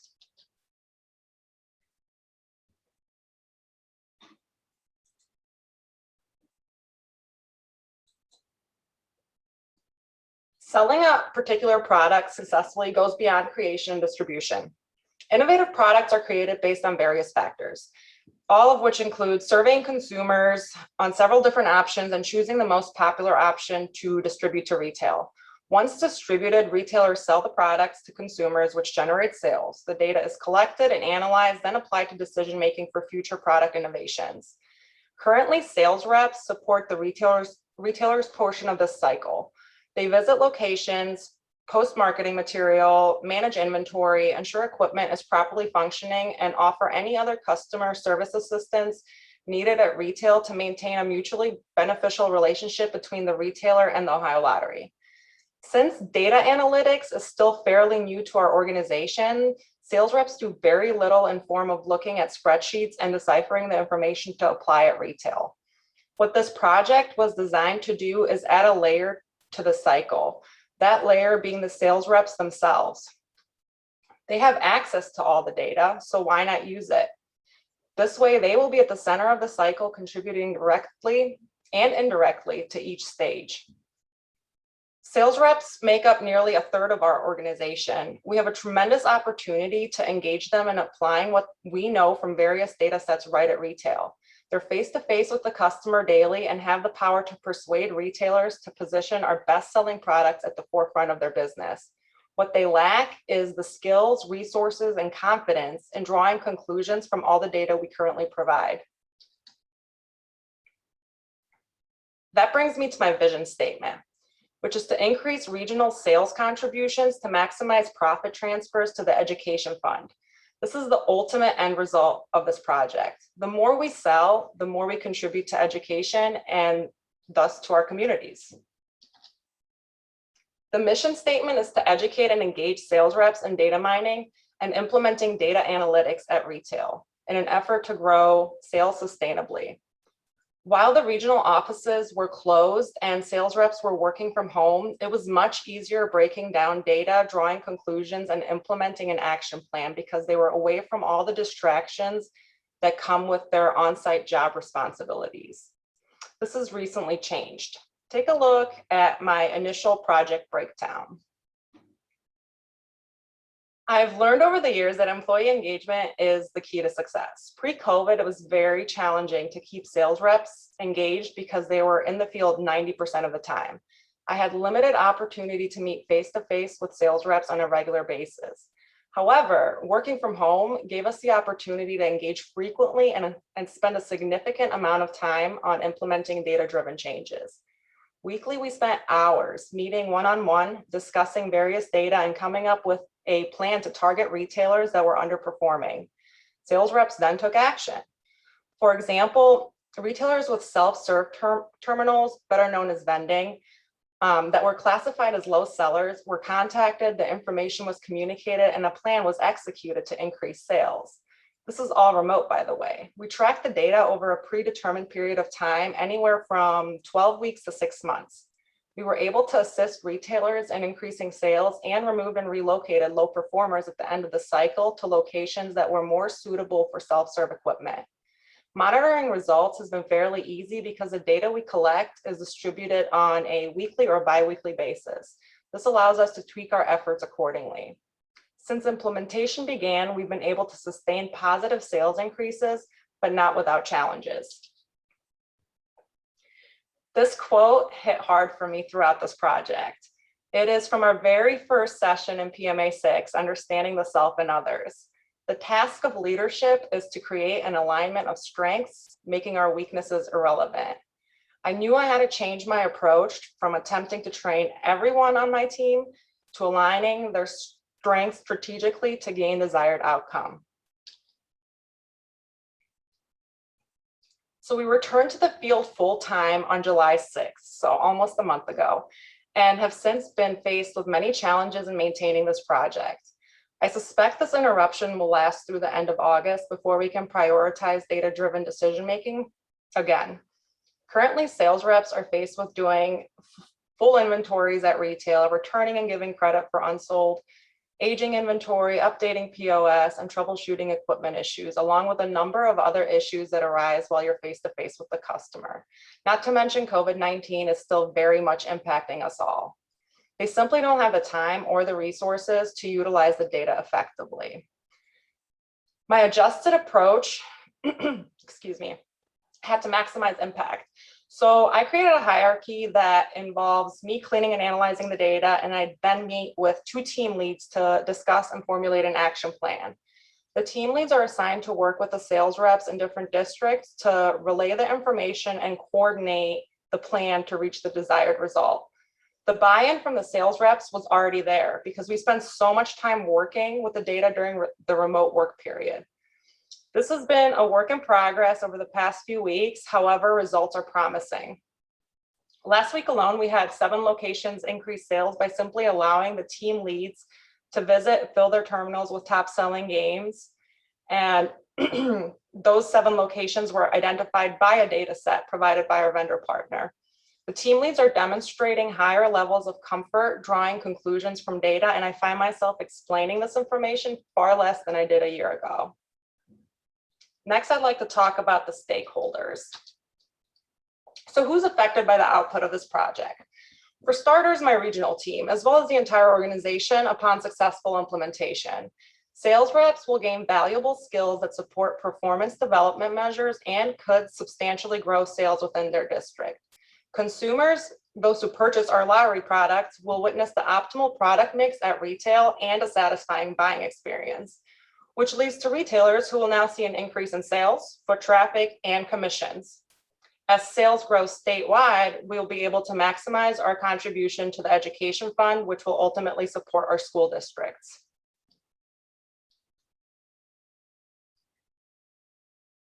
As you can see in this logic model, the impact of data mining extends to all stakeholders previously discussed. Employees gain new skills for the long term. The organization obviously benefits from a skilled workforce as well.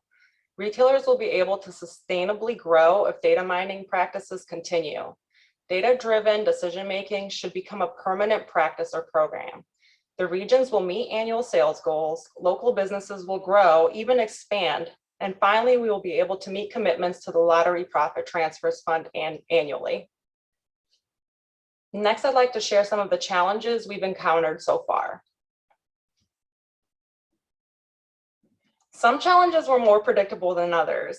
Preparation was definitely key. I find that if I'm prepared for the predictable, I will be better able to manage the unpredictable.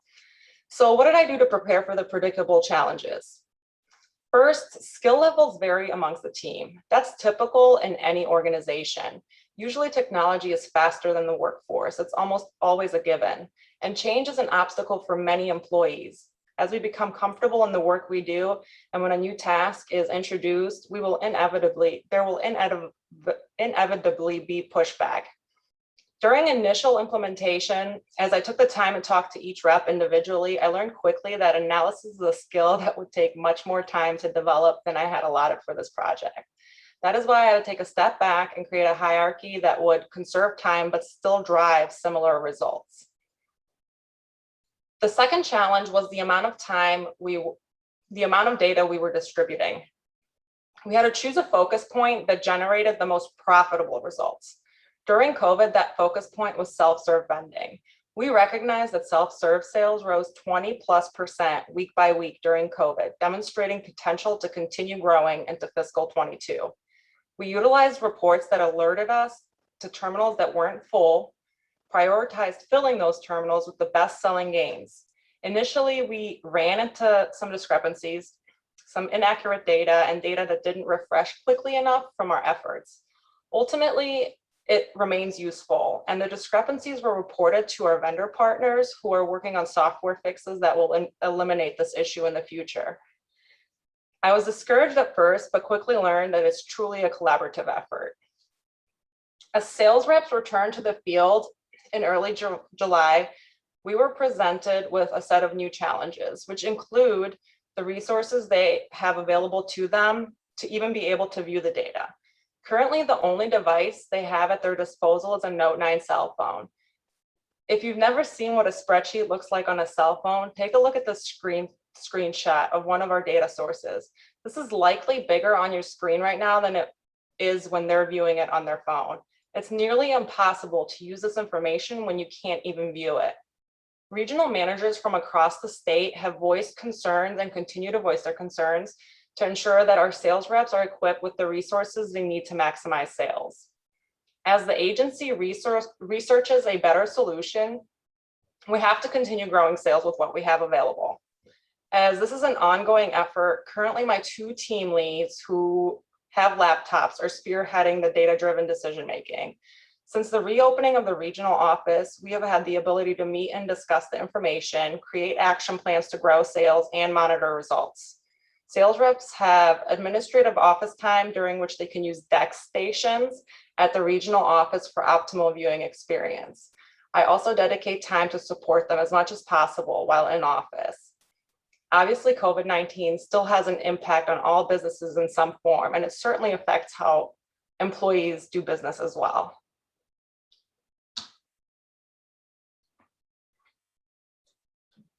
In the short period since implementation, we've made some significant changes, specifically in the last 2 quarters. We've removed 7 low-selling self-serve terminals in the past quarter and placed them at newly recruited locations. We've identified 8 locations with equipment that had chronic issues and replaced those terminals with functioning equipment. We've decreased aging inventory in the field from nearly 5,000 books to just over 2,000 books, remotely with limited field work. This decreased settlements from $1.2 million to $509,000, which actually also just happened last week. We grew sales nearly 21% last quarter compared to the same time last year. That's over $15 million in Region 9 alone. The ability to spend more time, even though it was virtual one-on-one with each team member, has had a positive impact on the entire team. As a manager, the challenges of remote work have actually enabled me to learn the personalities, the strengths, and the weaknesses of my team. It's been absolutely beneficial. Excuse me. It's been absolutely beneficial in ensuring I adapt my communication style to each unique individual. Lastly, I believe I've reached a personal goal throughout this project, which was to help my team not only understand the organization's goals, but be willing to support efforts to reach those goals. Working on this project has absolutely been a satisfying experience for our growth and development this past year. The benefits to stakeholders are becoming more apparent, and I look forward to continuing our efforts in fiscal 22. I'd like to thank you all for your attention to my presentation and all the valuable insight you've each shared from your own experiences this past year. It's simply amazing how much we can learn from each other. I wish you all the best of luck in your careers, continued growth, and success in achieving your goals for yourself and your organization. With that, I'd like to welcome any questions or comments. Good job, Azra. That's fantastic. My first question is, do you have any free samples? Are there anything that's available that's just kind of laying around that, or need anybody to help kind of sort through that stuff? I'm just kidding. I'm just kidding. We got to keep this above board, but I do think that's just amazing. The growth that you've seen over the last year, that is just incredible. Is there other like explanation as to why you think it's grown that much over from one year to the next, or is it part of the pandemic issue, or is it just different strategies you guys are implementing? So just amazing. It really is. The main reason that fiscal 21 jump was so significant, in my opinion, and probably in the agency's opinion, is we gained so many players during that initial shutdown because our fiscal year runs from June to July. So that initial shutdown, all those players that couldn't go to casinos, bars and restaurants, everything was closed, all recreational activity stopped. They wanted to do something fun, and scratching's fun. So, and safe, because you can do it in the comfort of your home. So. Wow, I do have a question. This might not be, you might not know the answer or relative to your particular department or role, but what was the effect on your sales as when the casinos and all that kind of stuff kicked in? Did that harm or hurt, or when they started the casinos, how did that affect your operations? You mean when they reopened?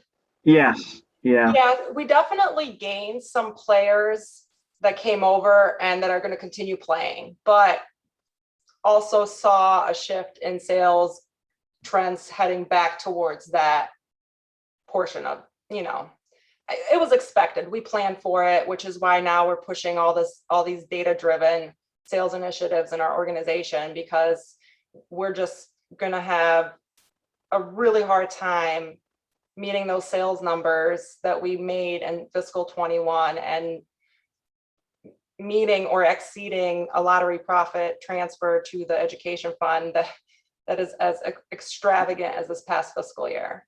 Mm-hmm. I have one more question before I pass over to Alexandra. You said you shifted the roles and responsibilities, or how your team worked through this data management approach. How did they take it?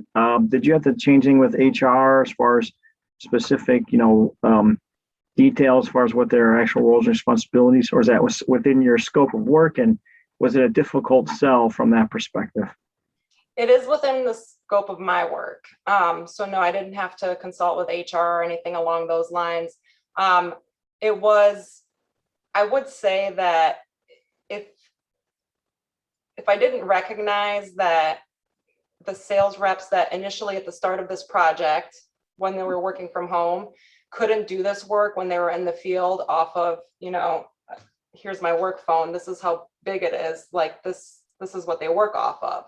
And if you can imagine opening a spreadsheet with 15 columns on it on this tiny phone, it's not easy. So I think they appreciated the fact that we stepped back and took into account that they really can't do what they were doing when they were doing it from home on a monitor in the field. So really, we took those tasks and just assigned them to team leads who did have the necessary equipment to do that work. So now it's just creating an extra layer, and it's also helping them engage with each other by tiering it between a team lead and the sales reps.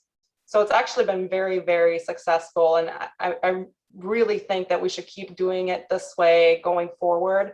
The agency is working on giving them devices that are more compatible with the tasks that we ask of them, which is fantastic. But like anything else, I mean, COVID's still around, so who knows when we're going to be able to. Yeah, exactly. Well, fantastic. I'm going to pass over to Alexandra. Do we have any comments or questions? Yeah, so it looks like we have 2 questions as of right now. So Jennifer asks, how will you use this presentation with your supervisor or supervisors? I hope you are planning to share it with them. It's impressive. Oh, thanks, Jennifer. So actually, he's been involved in this process. He hasn't seen this particular presentation, so maybe I will take your advice and show it to him, but he has been involved throughout the process. We discuss the results because we track everything on a weekly basis. He's very open-minded to my suggestions, to the suggestions of the other regional managers. So he knows exactly what's happening, and he sees the results, and he's appreciative of the team and their commitment. And all of that is the reason we're successful. Excellent. So as of right now, we just have 1 more question. So last call for questions. You can send them in. If not, we just have a question from Andrea. Andrea asks if there's a place where people can find an educational fund distribution to communities throughout the state. That's a great question, Andrea, and I don't know the answer to that. But if you want to connect afterwards, we can definitely connect and we could try to find it together. Oh, and we just had another question pop in. So Shanae asked, was there any pushback or apprehension from your team members on this initiative? Yes. So when we first implemented, just like I said earlier, change is hard. It's hard for everyone, and it's not always welcomed. Especially, I have members of my team that have been around for 30 years. So anytime that, especially with technology or anything that involves any kind of technological skills beyond, hitting the answer button on your phone, it's a difficult task. But getting that buy-in and just working with people and not getting frustrated and offering support throughout the change, not just saying do this and deal with it, is tremendous. So definitely, if I had to give anybody a piece of advice and trying to get everybody on board and the same goal, you have to adjust your communication style to how your employees will perform their best. So what they need is what you should give them. You should recognize their strengths, their weaknesses, and just be supportive throughout the process. And just like this is going to be ongoing for years as we adjust the entire agency to shift to data-driven decision-making. It's going to take a long time to get everybody on board and understanding and seeing the impact this is going to have on the organization overall. So yes, initially it was tough, but we worked through it. Patience, lots of patience, and minimizing the frustration. And here we are today. We're doing great. So going back to Andrea's point, Andrea wants to connect, just so you know. And she said, knowing how much goes to each community could help sales. Yeah, I can see that. I know there's a couple areas of our website that offer some very insightful information. I don't know that the lottery has information beyond what happens once the money hits the fund. But we can definitely look into finding out who does have access to that information. Okay, I'm going to pause for a quick sec to see if we have any more questions. All right, it looks like we are good to go to move on. Great job, Azra. Thank you. Thanks a lot. Appreciate it. Well, we are down to the final 2 for today. I wanted to bring up to the podium, I guess, the virtual podium, our next presenter. And I'm really excited because South Euclid is a relatively new client of ours, thanks to Jennifer Kuzma and her recruitment efforts. And I've really enjoyed getting the chance to get to know Michael Love and Daniel Subwick from South Euclid. And they've done a great job in the cohort thus far. And it's been a real pleasure and honor to work with them in the city. Michael is going to present my favorite stuff. Like I'm a total project nerd about efficiency and continuous improvement, and also about information is power. And his project is a classic. Like, I wake up every morning wondering how we can get more manuals and information to the people that work in these different boards and commissions, because they take on these different roles, assume these leadership and responsibilities, have a lot of weight on their shoulders, but yet most of the time they don't know what they're doing until they get into it. And so when Michael's concept came to me, when he brought it to my attention, it just was like, it's exactly what PMA is all about. So without further ado, I want to introduce Michael Love from the city of South Euclid, Ohio, and his project is titled The Creation of Policy and Procedure Manuals for the city's Architectural Review Board, the Board of Zoning Appeals, and the Planning Commission. So there's a lot of work that's been put in behind the scenes. And Michael, thank you in advance for everything you've done. And the mic is all yours. Thanks, Rob. Everyone can see my screen and hear me okay? You're good to go. All right, sounds good. Thanks for that great introduction, Rob. I was going to say that I know that my presentation isn't the most thrilling with policy and procedure manuals, but it's good to hear that you really enjoy them. So I know at least I'm speaking to one person who will very much appreciate the presentation today. So as Rob said, my project was creating policy and procedure manuals for our boards and commissions here in the city of South Euclid. A little bit about the city of South Euclid. I'm not going to focus too much on this today because my colleague Daniel Subwick is presenting tomorrow, and he's going to be presenting on our new city website. So you're going to learn all about who we are as a community tomorrow, but did just want to give you a little bit of brief background information on the city so you have a better understanding before I get into the meat and potatoes of my presentation. So here in South Euclid, we live by the motto of being an inclusive community with inviting, walkable neighborhoods and architecturally diverse housing options. We're very transit friendly. We have about 22,000 people on the east side of Cleveland. We're a first suburb of the city of Cleveland, member of the First Suburbs Consortium, which is, Rob said, how we got connected to the PMA program, which has been a great program. We're very much a bedroom community, but we are home to a diverse range of over 300 businesses as well. We have mostly small retail businesses and restaurants, mix of locally owned and national businesses. We also have a large educational institution in Notre Dame College, a large university hospitals facility, and some advanced manufacturing companies that are multinational as well. So a very diverse range of businesses. And in my role as Economic Development Director, it's my role to really work closely with all of those businesses. So what then is my project on? Well, my project is on our boards and commissions. So I was really focusing on the boards and commissions that have to do with our planning and zoning. There's some other boards and commissions as well that I don't work as closely with. So I was really focusing on the boards and commissions that I work closely with because I would like to see them be efficient and effective in order to, of course, help out our businesses and help out our residents to allow for continued growth of our community. So the three boards that we're going to really be talking about today are the Architectural Review Board, or the ARB for short, the Board of Zoning Appeals, BZA for short, and Planning Commission, which doesn't have an abbreviation, so we'll just call it Planning Commission. So all of our boards are residents that are appointed by the mayor and city council.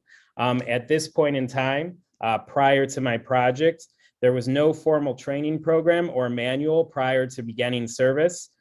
Basically, when you accepted an appointment to one of these boards or commissions, you're given a copy of the city's codified ordinances and sent on your way to begin your service.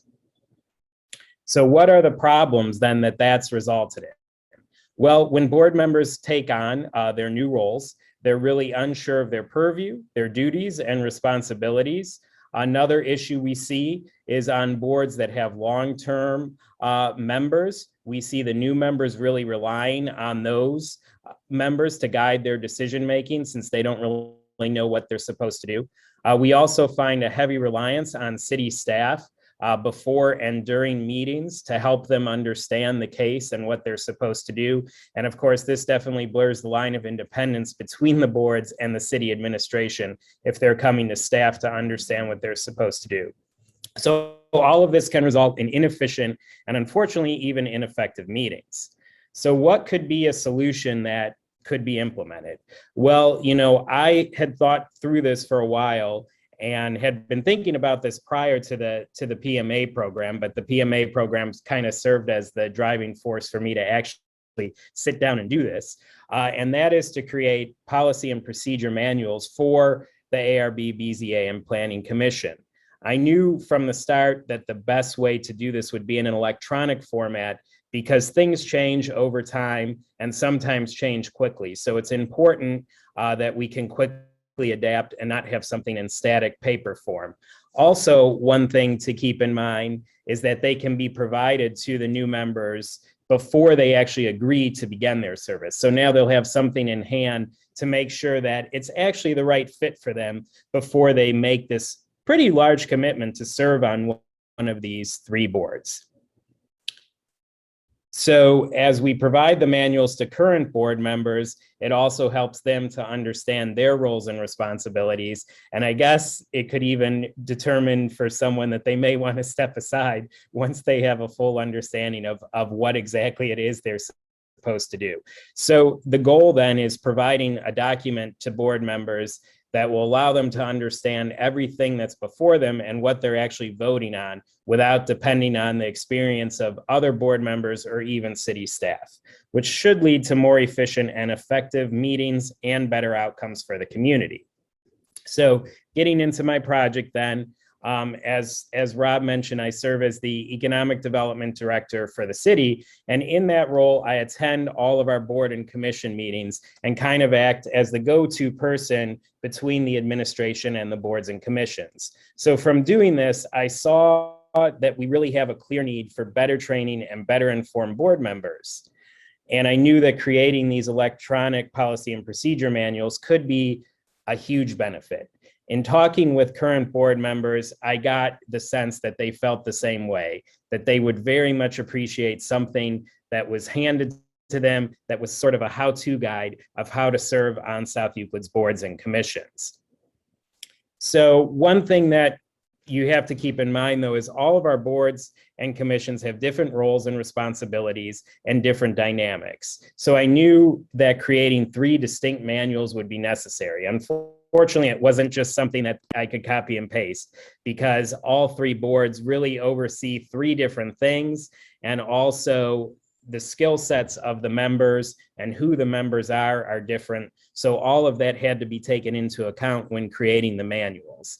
Also had to make sure that they were user-friendly so that people would actually use them and that they could be easily updated by city staff in the future, whether that's me or somebody else.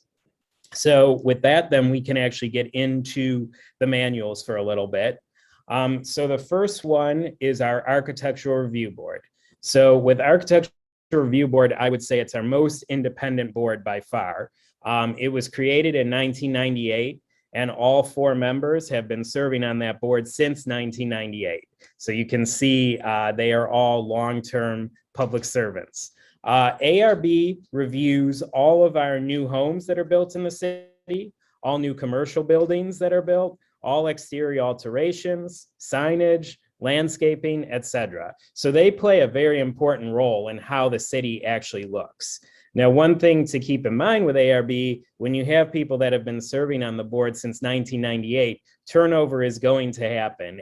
And we know that a couple people are getting ready to step off the board in the next year or 2. So it's going to be a changing board, and having that policy and procedure manual in place for them is going to be very important. So I do want to take a second to show off the Architectural Review Board policy and procedure manual. I'm not going to go through everything in it, but just so you have a chance to kind of see what they kind of look like. I don't know how to get that off though, to get up underneath the tab.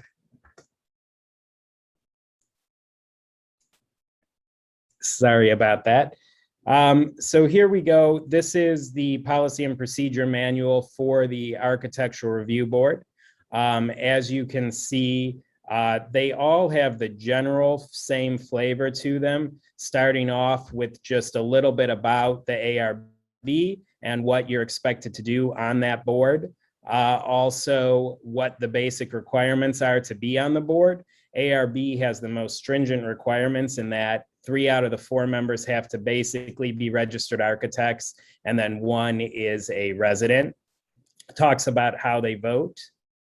It talks a little bit about the purpose, which I just went over a minute ago, who serves and helps the board from the city, when they meet, how agendas are set, what happens before the meeting, which is very important, who's taking the minutes, what the format of the meeting is, and then the most important part, of course, is what they actually do at their meetings. So this talks about construction of new homes, addition, construction of new buildings, etc., what they do in their decision-making process. And I think this is probably the most important part of all of these manuals, is really guiding them through what they're taking into account when making their decision, because that's sort of where the codified ordinance is much more quiet. It tells you, what you review, but it doesn't take you through step by step as to what exactly you should be taking into account when making your decisions. So that was one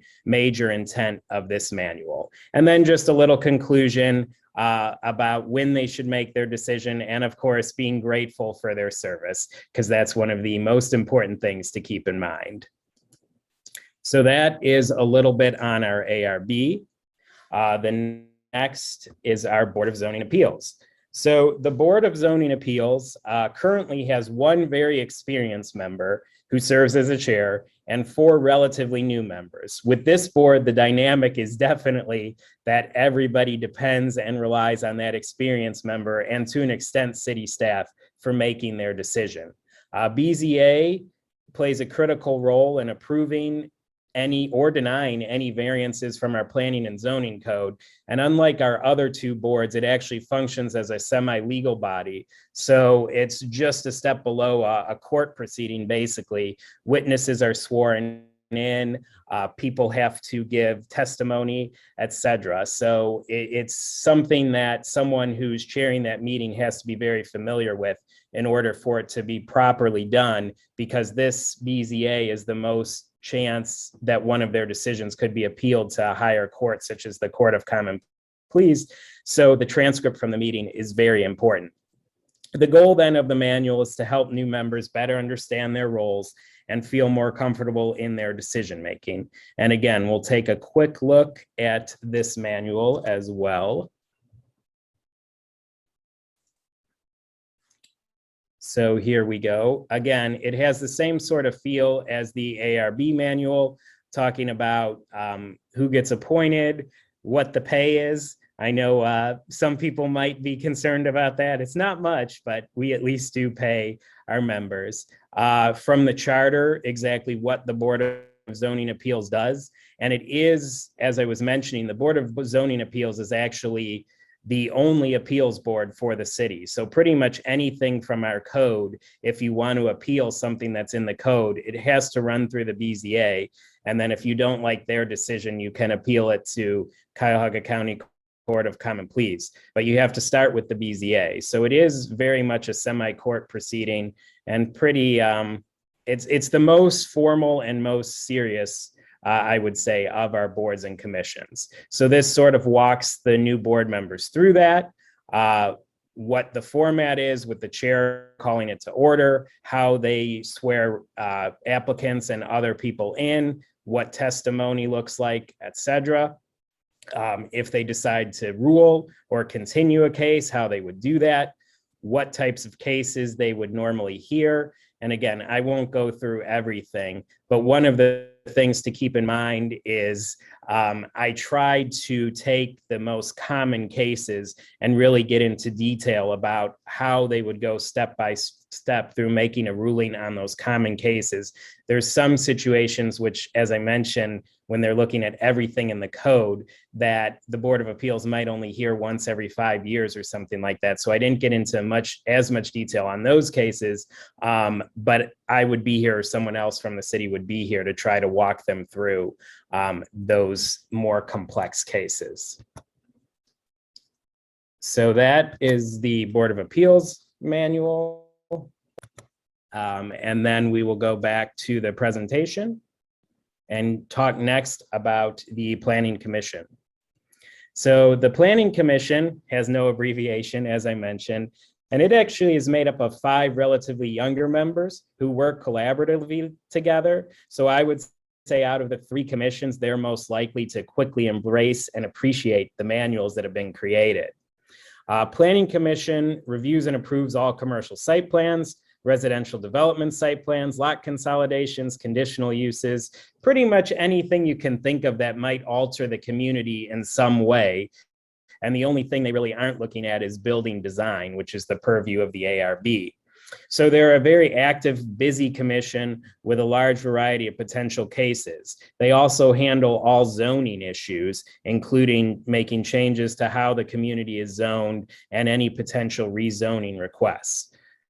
So we'll take a quick look at their manual as well. And again, you're probably getting pretty familiar with the format of these at this point, but it walks you through a little bit. It by far is the longest manual, primarily because of the fact that they hear such a diverse range of cases and have to look at so many different things. One of the things too is, unlike the ARB, Planning Commission does have to hold public hearings for some certain items. So I focus a lot on that and how a public hearing should be conducted. For the BZA, everything is a public hearing. So they're kind of used to it, but only some things are public hearing for Planning Commission. So I do spend a lot of time walking them through how the public hearing should be conducted. Also talking about the different types of cases the Planning Commission hears. And one thing I will mention is with Planning Commission, one difference is a lot of their decisions are recommendations to City Council, and then City Council has the final say, versus some things the commission does, they have the final authority. So that's a bit of a complicated thing as well, that I walk them through. But you can see it's a relatively long manual just because there's so many different steps and so many different types of cases that they can hear. So that was a quick overview of the manuals themselves. And then as far as what the results have been, so my project has resulted, as I mentioned, in the creation of policy and procedure manuals for ARB, BZA, and Planning Commission. Now, I very much relied on the codified ordinances to create these manuals, but I also created them through conversations with city staff and with board members, and me just kind of having the experience of seeing what the board and commission meetings are like and what the dynamics are of each commission. But in reality, at the end of the day, a lot of it was taking the hundreds of pages of codified ordinances and condensing it down into a user-friendly format for the boards and commissions. That, of course, is also provided to them in an electronic format, so we can easily go ahead and update it in the future. So the manuals are in process of being distributed to our current board members. The mayor and city council will also have the manuals so that they can share them with prospective candidates when board vacancies occur. I think this will be a huge help in letting people decide if this is something they really want to do before they actually commit to doing it. At this point, then, I will be in charge of updating the manuals as needed, and I'll talk more about that in a second. In the future, though, we would want to make sure that this is sustainable by having another staff member, if I'm gone, or the person in my role, ensure that they continue to update it so these documents live on for a long time. So now we can talk a little bit about the measurement and verification So with the manuals now in place, we're going to be able to examine the following. Are board members more comfortable in their role? Do board members still have an over-reliance on city staff or an over-reliance on the more experienced members? And do board members find the manuals helpful? A lot of this is going to be measured through informal conversation with the members. Again, total, we're really talking about 14 people. So it's not like we're talking about hundreds of people. So, I mean, we can have conversation to really understand how the manuals are and what way they can be improved upon to better serve the boards and commissions. But if needed, we can also do a formal survey of board members to get their thoughts on how the manuals are helping and how they could be improved. And again, just emphasizing, it's critically important that city staff continue to update the manuals so that they're effective and don't become static in time. So when new members begin their service, we'll want to make sure that they're using the manuals, and we can survey them again through a formal process or through informal conversation to make sure they found them helpful. City staff can be ready to revise the manuals based on these conversations. And also, most importantly, I want to really work on a process to talk with and survey applicants. These are the people applying to the boards and commissions, to make sure that they feel the board and commission process is functioning efficiently and effectively. Because if we're not serving the applicants, even if they don't get the decision they want, we want to be efficient and effective about it. So that is definitely something to keep in mind as we move forward. In conclusion, then, I really enjoyed putting these manuals together. I think they'll positively impact the community, make our community a better place by improving our board and commission process. The PMA program, again, was the driving force to get me to do this, as I've been thinking about it for a while. It allowed me to create what I hope are strong and beneficial manuals. And also it allowed me to really understand the dynamics of our board and commissions and how I had to differentiate the manuals to best serve our various board and commissions. And plus, we have the measurement and verification techniques that can be used to make sure that I've accomplished my goal of creating better and hopefully more efficient and effective board and commission meetings. So with that, then, that pretty much concludes my presentation. Thanks for listening and learning all about our boards and commissions here in the city of South Euclid. And I will open it up for questions.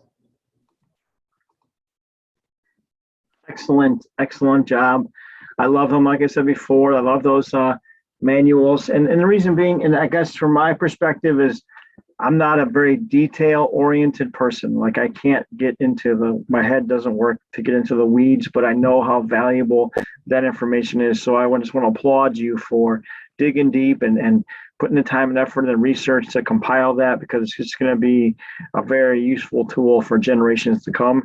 And my history has been growing up in the ranks of this kind of training, that it's always like a wish list or a to-do list, but a lot of times organizations or communities don't invest in it. So I just want to say thank you for going the extra mile and providing that, because you're going to get much better individuals that are working on it, and I think better results and outcomes from it. So Alexandra, I see that we're a ton of questions and feedback, so I'm going to be quiet and pass. Yeah, so we have a few comments. I know Ann Donegan has a few comments. She said to print this and sell. She also said, like Dr. Vera would say, I dare the city council members to mandate education for all boards and commission members. And then she also asked if you have ever joined the American Planning Association. The city is a member, yeah. Okay, excellent. So looks like we have 2 more questions for right now. So again, attendees, feel free to keep chatting in your questions. So Andrea, first of all, starts with a comment. She says, Michael, thank you for doing this project. It is so important. As chair of our Planning Commission and Architectural Review Board, you could be talking about so many municipalities. My question, can I get a digital copy? Yeah, I would be happy to share those. Great. Should I just share them with you, Alexandra, and then can push them out to Yeah, everyone? if you share it with me, I can share it with the group if that's okay. Okay. Yeah, be happy to do that. All right. Jared asks, have any of the current board members pushed back on the process or the procedures that have been laid out, or indicated that the procedures contradict their understanding of their roles?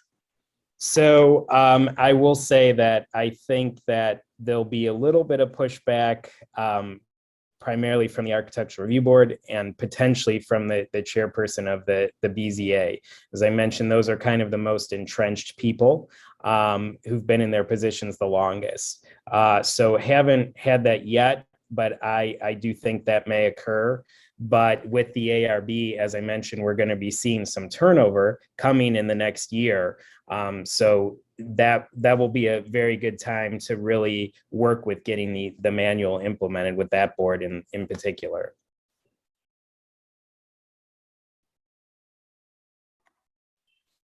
Great. All right. So another comment, this one is coming in from Michael Spring.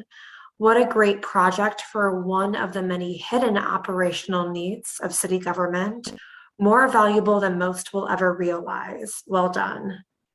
Thanks. Ashley King asks, fantastic presentation. Do you see a need for additional manuals for the other city commissions not mentioned today? Yeah, I could see us working on creating the manuals. We just actually created a landmark commission. So that will be kind of my next project, is creating a policy and procedure manual for the landmark commission. The other commissions I don't work as closely with, but I may work with some other people here on staff to sort of duplicate something similar for those other boards and commissions.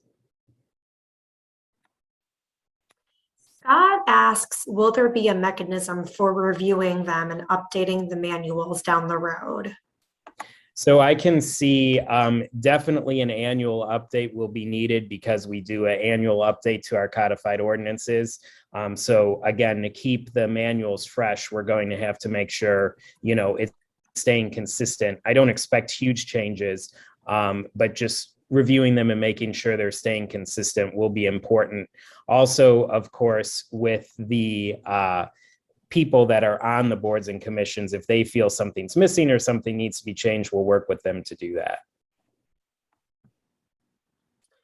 Okay, and last call for questions. We have one more comment for right now. So Charlene says, nice job and dedication. Thank you. All right, going once, going twice. All right, Rob, it's all you. Okay, thanks. Again, congratulations, Michael. Thank you very much. Appreciate your effort. And it sounds like you're going to be selling those suckers. So just give me a commission, though, if you decide to kind of put those on the open market. That's all. That's a joke. I know this is being recorded, so that's just a joke. But anyway, congratulations. Thank you so much for your effort. Well, here we go, folks. This is we saved the best for last. No pressure, Scott. Just kidding. But before I pass the baton over to Scott to present his report, I wanted to say thank you, Scott, for joining us, because just like Azra, she was the only state level employee in the cohort. You were probably the only local participant from outside of our Cleveland/Cuyahoga County area. And I really appreciate you making the dedication and the commitment to being part of this journey with us, and that you are representing Wood County and the city of Toledo and Perrysburg in this cohort. I really appreciate that. And I'm excited to expand to the west, and really appreciate you being part of this and the long journey. And I really appreciated your contributions to the cohort throughout the year. And I'm really excited to hear about your project. So Scott works at the Perrysburg Municipal Court as an administrator there, and his project is called the Court Professionalization Project for the Perrysburg Municipal Court System. So Scott, take it away.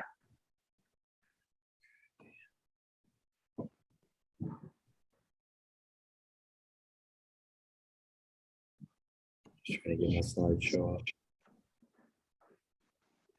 Okay, am I okay now? Everybody sees Yep. it? You're all good. Yep.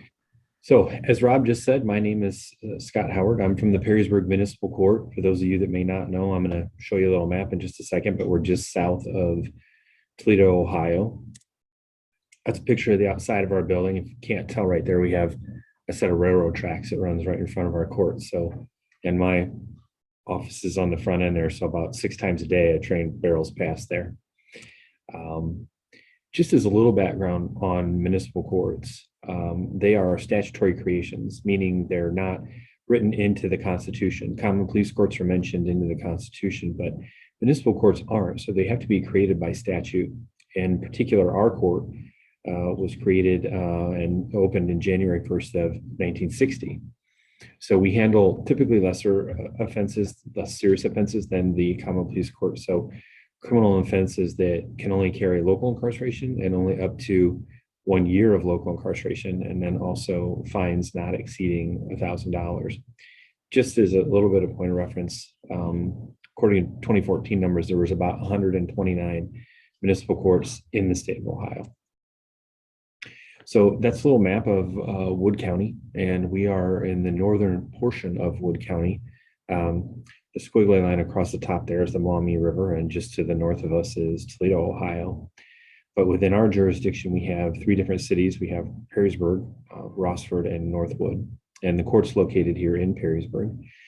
We have about 16 different law enforcement entities that file their charges here, and that is about around 335 different sworn law enforcement officers in our territorial jurisdiction. That's just a little history of the judges that have served in our court. At the present time, I'm serving under Judge Aram Matthew Ohanian. So the court professionalization project really had several different elements. The first was to create a mission statement, vision statement, and core values. And that was important because we simply didn't have them. The courts never had any of those things. Then the sort of data portion of our of the project was to look at case law management, and I'm going to define that later on. But it's just a matter of how quickly cases process through our court, the requirements that we have, and how quickly we process them, and then analyzing that data. The original conceptualization for this project also had a court outreach program where we were going to take our court sort of on the road and go to some other jurisdictions within our territorial jurisdiction. But that was really hampered by COVID and really just kind of made it an impossible portion of the project. So this is the mission statement that we came up with for the court. I'm not going to read it to you. You can see what we did there. It's pretty short and succinct. And it's mainly about ensuring the rule of law and protecting rights, administering equitable justice, and improving public safety. Our vision statement was to promote public confidence and trust in the judiciary. So this is my 28th year working for the judicial branch, and I've seen a lot of different trends come and go, and times change. But as difficult as things are right now for law enforcement, they are also difficult, I think, for everybody in the criminal justice system. They're also difficult for courts.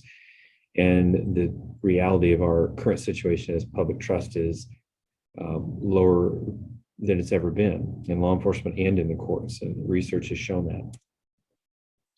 These are identifying some of our core values as a court: to treat all citizens with dignity and respect, defend the rule of law, maintain procedural justice, administer equal justice, provide high quality and innovative services to our citizens, ensure accountability, and to adhere to high standards of ethical behavior. So just to sort of start to give it a little bit of context, some of you, I'm sure, are familiar with the book Democracy in America. It's a piece of classic piece of classic literature written by the French researcher and social scientist Alex de Tocqueville. And what de Tocqueville did was he came to America to study the American prison system. And that was a little bit of a ruse, because what he wanted to do was really study all of American society. And he came away from that with the book Democracy in America, which was published in 2 volumes. But there's a quote from that book that I think sort of frames my project, and that is, scarcely any question arises in the United States which does not become sooner or later a subject of judicial debate. Hence, all parties are obliged to borrow the ideas and even the language usual in judicial proceedings in their daily controversies. So when I decided to take a look at some research and some history behind the judicial branch, one of the things that I found out was the judicial branch really has been historically and remains sort of the most secretive branch of the government. It receives the least amount of attention in the wording of the Constitution, the least amount of debate, least amount of attention in any debates surrounding the Constitution, and the least amount of mention in the contentious debates when the Constitution went through the ratification process in the states. As a result, there's a limited amount of research and insight into the functioning of the court system and administration of court procedures. With that in mind, I was able to dig up or come across what are essentially sort of the 5 founding fathers of court administration. The first was the dean of the Harvard Law School. Second was William Howard Taft, who was our president, also a Chief Justice of the Supreme Court. Arthur Vanderbilt was a former Chief Justice of the New Jersey Court. And Chief Justice Berger was also a Chief Justice of the United States Supreme Court.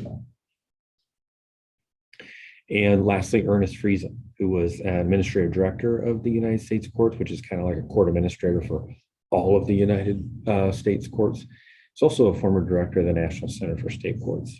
So in the interest of time, I'm not going to go through what each of them contributed, but that's a large part of what my paper constitutes. But I did want to share with you what Professor Friesen identified as the eight principles of courts. And the reason I'm just going to pause for a second on these is because even though these were put forward by Professor Friesen in the 60s, they're still used today as really sort of the hallmarks of what a court is supposed to do. And that is to do individual justice in individual cases, to appear to do justice in individual cases, to provide a forum for the resolution of legal disputes, to protect citizens from against arbitrary use of government power, to create a formal record, to deter criminal activity, to assist in rehabilitating individuals, and to separate individuals convicted of serious offenses from society. So now I'm going to walk a little bit into the data portion of my project, which was to establish what is case flow management. Examining a court's effectiveness, what should be measured, what matters in what we do, and why should we measure it. So the National Center for State Courts gave us a good definition and said that the case is the essential work unit of a court, and that the essential process of a court is case flow management. How they identify case flow management is the process by which courts convert their inputs or their cases into their outputs, and the outputs being a disposition to the case, some kind of resolution to the case. And the quality of process determines how well courts achieve their most fundamental and substantive objectives and purposes. Properly understood, case flow management is the absolute heart of court management. So now that we know what the unit is and we understand what the process is, we take a look at what matters. But to understand what matters, we have to realize that everything we do in the court system, the main component of it is time. Professor Friesen wrote in 1991, justice is lost with the passage of time. No matter how you look at it, whether it's a civil or a criminal matter, time destroys the purposes of courts. Courts then are governed by time mandates and how quickly we have to process a case. Those mandates come to us from a lot of different sources. The Constitution of the United States dictates how quickly we have to process a case, but so does the Constitution of the State of Ohio, the Ohio Revised Code, the Ohio Rules of Criminal Procedure, the Ohio Rules of Civil Procedure, and then the Ohio Rules of Superintendents. The rules of superintendents are kind of best thought of as the policy and procedure manual that the Supreme Court hands to us and says, this is how your court needs to run. So we have 5 different sort of documents governing how quickly we have to process cases. So my data project then, oh, sorry. There's quite a few research studies on case flow management, and not a lot, but there's a few. So I'm going to skip over majority of them. They start in 1959. I'm just going to focus in on one that's more towards one of the more recent studies in the late 70s and early 80s that provided some really interesting results. So this researcher was Flanders. I'm sorry, the researcher was Thomas Church, and in 1978, he did a study, and the study was commissioned by the National Center for State Courts. And one of the first conclusions he drew was that the efficiency of any court was determined by established expectations, practices, and informal rules of behavior of judges and attorneys. Now, this was kind of different than prior research because prior research tended to focus on structural issues. Certain types of cases took longer. Certain steps in the process made it more difficult for a case to process. Judges and whether they were experienced enough to handle difficult cases and how those were processed, it largely focused on structural issues. But this was the first study that said no, and it identified this process or this concept of local legal culture as really what governed how a case processed. So, for instance, what Church believed was that an informal local legal culture developed over time, determined what was permissive behavior, what was not permissive behavior, and what was responsible for the extent or delay of backlogged cases. He believed it was much more about the attitudes and practices of that particular legal community than it was on procedure and structures. So contrary to all prior studies, Church found that the studies early to mid 1980s began to reveal a lack of any discernible relationship between the caseload of judges and the pace at which the court's cases progressed. In other words, prior studies in court efficiency assumed the larger the caseload, the less time any particular judge had to manage their caseload. And as a result, the slower the pace of that court's cases proceeded. However, as Church's study showed, studies in court efficiency began to make the assumption that a lot of the earlier beliefs were refuted and other explanations were put forth. This is a quote that Church had in 1985, that much of the earlier writing on court delay, for example, assumes it to be caused by some structural impediment to a speedier pace of litigation, an insufficient number of judges or attorneys, or archaic case handling procedures, or a high trial rate. The prescription suggested by such analysis was simply the removal of those impediments: add judges, modernize procedure, settle more cases. So in moving on to sort of the data analysis portion of my project, and I've mentioned this before, that this is where I ran into some of my difficulties. So I started tracking all of our cases on January 1st. And I initially came up with what I thought were several factors that I wanted to examine. And that was to examine what affected a case from when it was first filed to when we came to a conclusion with the case, or when we came to a resolution with the case. And what I wanted to know was along the way,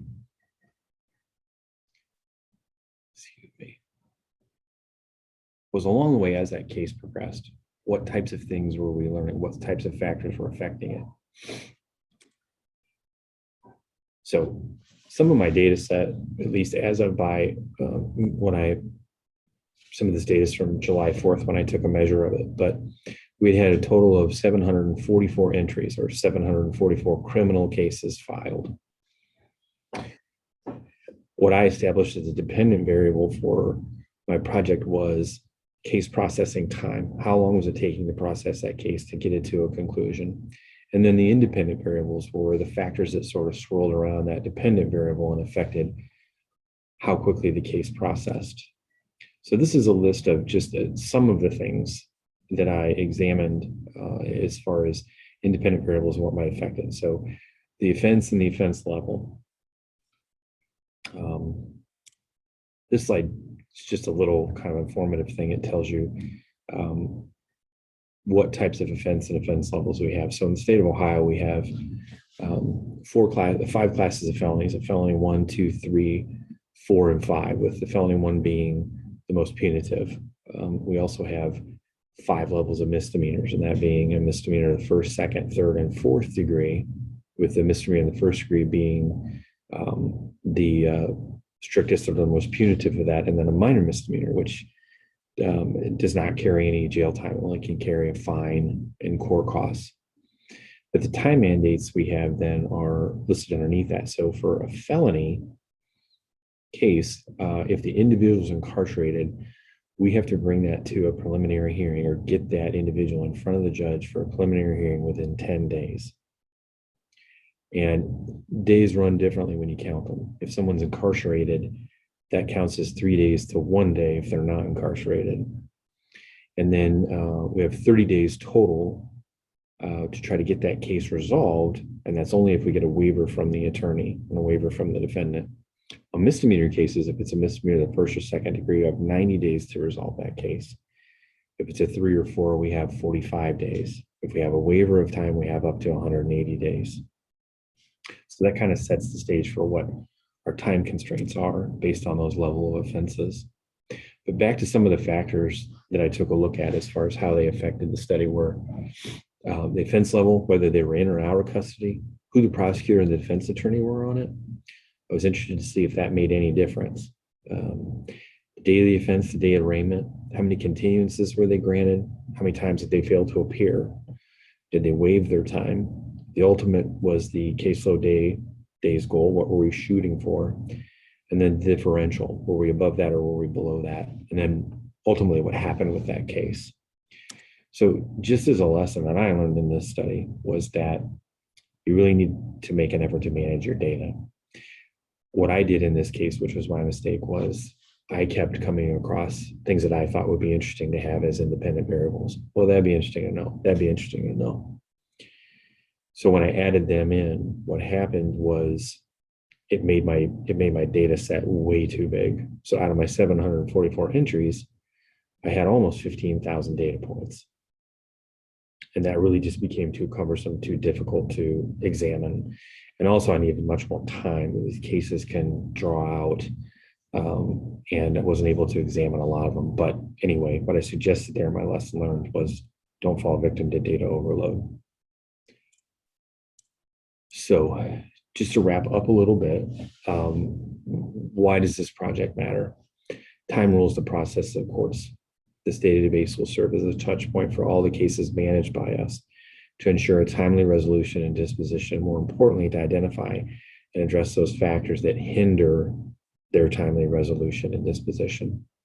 This database is going to be created and started anew January 1st of each year. And over the years, we could take a look at the different years and hope to come up with some kind of longitudinal information or some longitudinal research. The value I think that this added to us was it helped us to examine our operations a little more carefully. A mission and vision statement, and also identifying our core values provides the court with a focus on what are the best practices and what's our commitment to service. The creation of the caseflow management database provided the court with a means to change time and address the identifiable factors that hinder the process of timely resolution of our cases. So that's pretty much everything I have. I thank you for your time, and I would welcome any questions.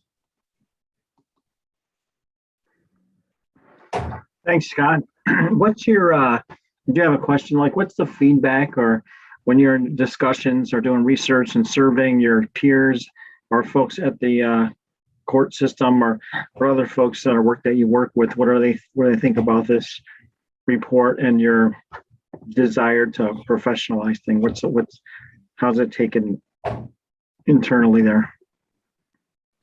I think as far as the data portion goes, it's, I think it's one of those things that a lot of people just don't care about if they're not the administrator of the court. You know, if they're a clerk or they're a bailiff, they're kind of doing their little piece and just getting through the day. And, you know, they don't tend to look at the bigger picture. You know, I process this portion of the case. I don't really think about issues like, you know, are we complying with the Constitution as far as time constraints go? So I wouldn't say I encountered resistance per se, but just, you know, I think maybe a little bit of apathy, just, well, you know, I don't have to look at that, but you can.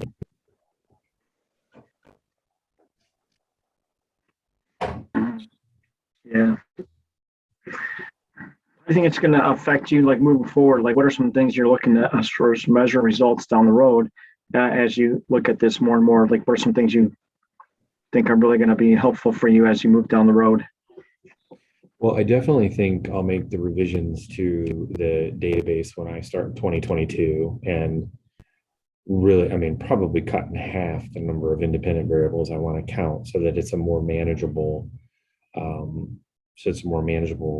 database, you know, because it's really just me and my administrative assistant working on this. So, you know, if I had some fancy statistical analysis software, or I had you know, an intern that was here all the time that could really help me with taking that on, I might be able to. But if I think if I lower the amount of data that I got to look at, that'll help down the road. But it's definitely something we'll keep doing. I know our judge is very interested in it. He's very behind it. He's curious to know what some of those factors are that do and don't affect it, because there's some anecdotal type of evidence that we have. I mean, when you take a look at who the prosecutor is in the case and who the defense attorney is in the case, well, we all know, and over the years have always known, that there's certain defense attorneys that come in here that drag a case on forever. And, you know, sometimes that's inefficiency and ineffectiveness. Sometimes, sorry to say, it's because they want to get more and more hearings out and have more billable hours to their client, which is, you know, not really ethical behavior, but but it would be nice, you know, we sort of know and feel those things anecdotally, but it'd be nice to have some research to say, oh, wow, this prosecutor processes cases so much more quickly than this one does, or this defense attorney processes much more slowly than this defense attorney. So, because a lot of the research on it all suggests that when you're dealing with issues of when timeliness becomes a problem, the person that needs to know that and needs to take control of that is the judge. You know, he really sets the tone from the top down to say, we're going to process this case timely. We're going to meet our time deadlines. And most of the courts that you see that do that, it's because the judge kind of, I mean, I don't want to say, you know, has clamped down, but he just has he has his hands in the processing of cases and really says from the outset, this is how we're going to do things.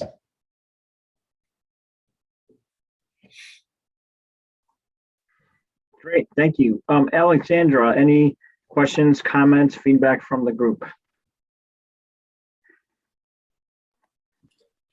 Yeah, so first of all, nice job, Scott. As of right now, we only just have 2 comments, so no questions yet. So please send in your questions for Scott, but I'll read the comments and they're both positive. So Anne says, nice work. And Andrea says, Scott, I had no idea you work on the other side of the tracks. This was so unique. And just so everyone knows, so I'm getting some inquiries that yes, the chat is disabled.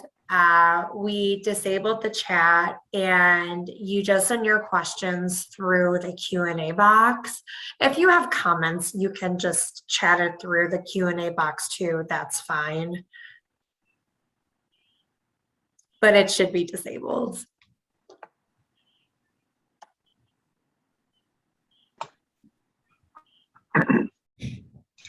Well, okay, here's a question. I just want to say congratulations again to Scott and the rest. Okay, sorry, my internet's acting up. Go ahead, Alexandra. Okay, you can hear me okay? Excellent. Okay. So 2 questions just came in. So one is from Tony. How do you intend to sustain this project in the long run? As you said, it's just you and your assistant working on this right now. Well, one of the things that we hope to do, since hopefully we're coming out of the lockdown from COVID, is that we're going to start. We regularly had 2 interns here in our court, either from Bowling Green State University or from the University of Toledo, and that stopped unfortunately during the pandemic. But we started that process back up, and the University of Toledo is sending us 2 graduate school interns that are going to start here in about 12 days, and I'm really excited about that.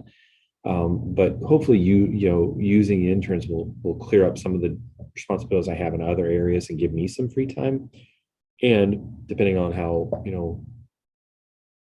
far along they are, I can use them for some data analysis. But it'll continue because it has to continue. I mean, these are things that we have to examine. We have to take a look at how we're processing these cases. They're constitutional mandates, so we'll find a way to keep it chugging along. Yeah, that's great. And also, on a personal note, interns are very valuable. We manage the internship program at the Live-In College. So if you're looking for summer interns, let us know. We can definitely work together. Okay, so another question from Jennifer. I don't work in courts, so this helps me gain some perspective on your work. How often will you be revisiting this work for updates? Well, it really just goes on all year long. I mean, this is our case management system for our court is really outdated. It's very old, very archaic. So we're in the process of sending out requests for proposals to look for a new case management system. But because of that, it doesn't examine data very well at all. It doesn't. I'm going to say not well. It doesn't do it. So a lot of this stuff I'm keeping in spreadsheets on my own, but this is something that we're in this spreadsheet every day, myself and my administrative assistant, and we're constantly making revisions and taking a look at cases. And my administrative assistant's also our assignment commissioner. So she's the clerk that's responsible for scheduling all of our hearings and making sure we keep up with those time constraints. So, but it never stops. It just keeps going. And I will say, I don't know how, I'm over in Toledo, but I don't know how things are in Cleveland, but we've returned to pre-COVID levels of cases processing through our court and then some. But we just took a look today, and at this exact same time last year, I should say that at this time this year, 1 year later, we're 2,270 cases higher than we were last year at this time. So we've returned to pre-COVID levels and then higher.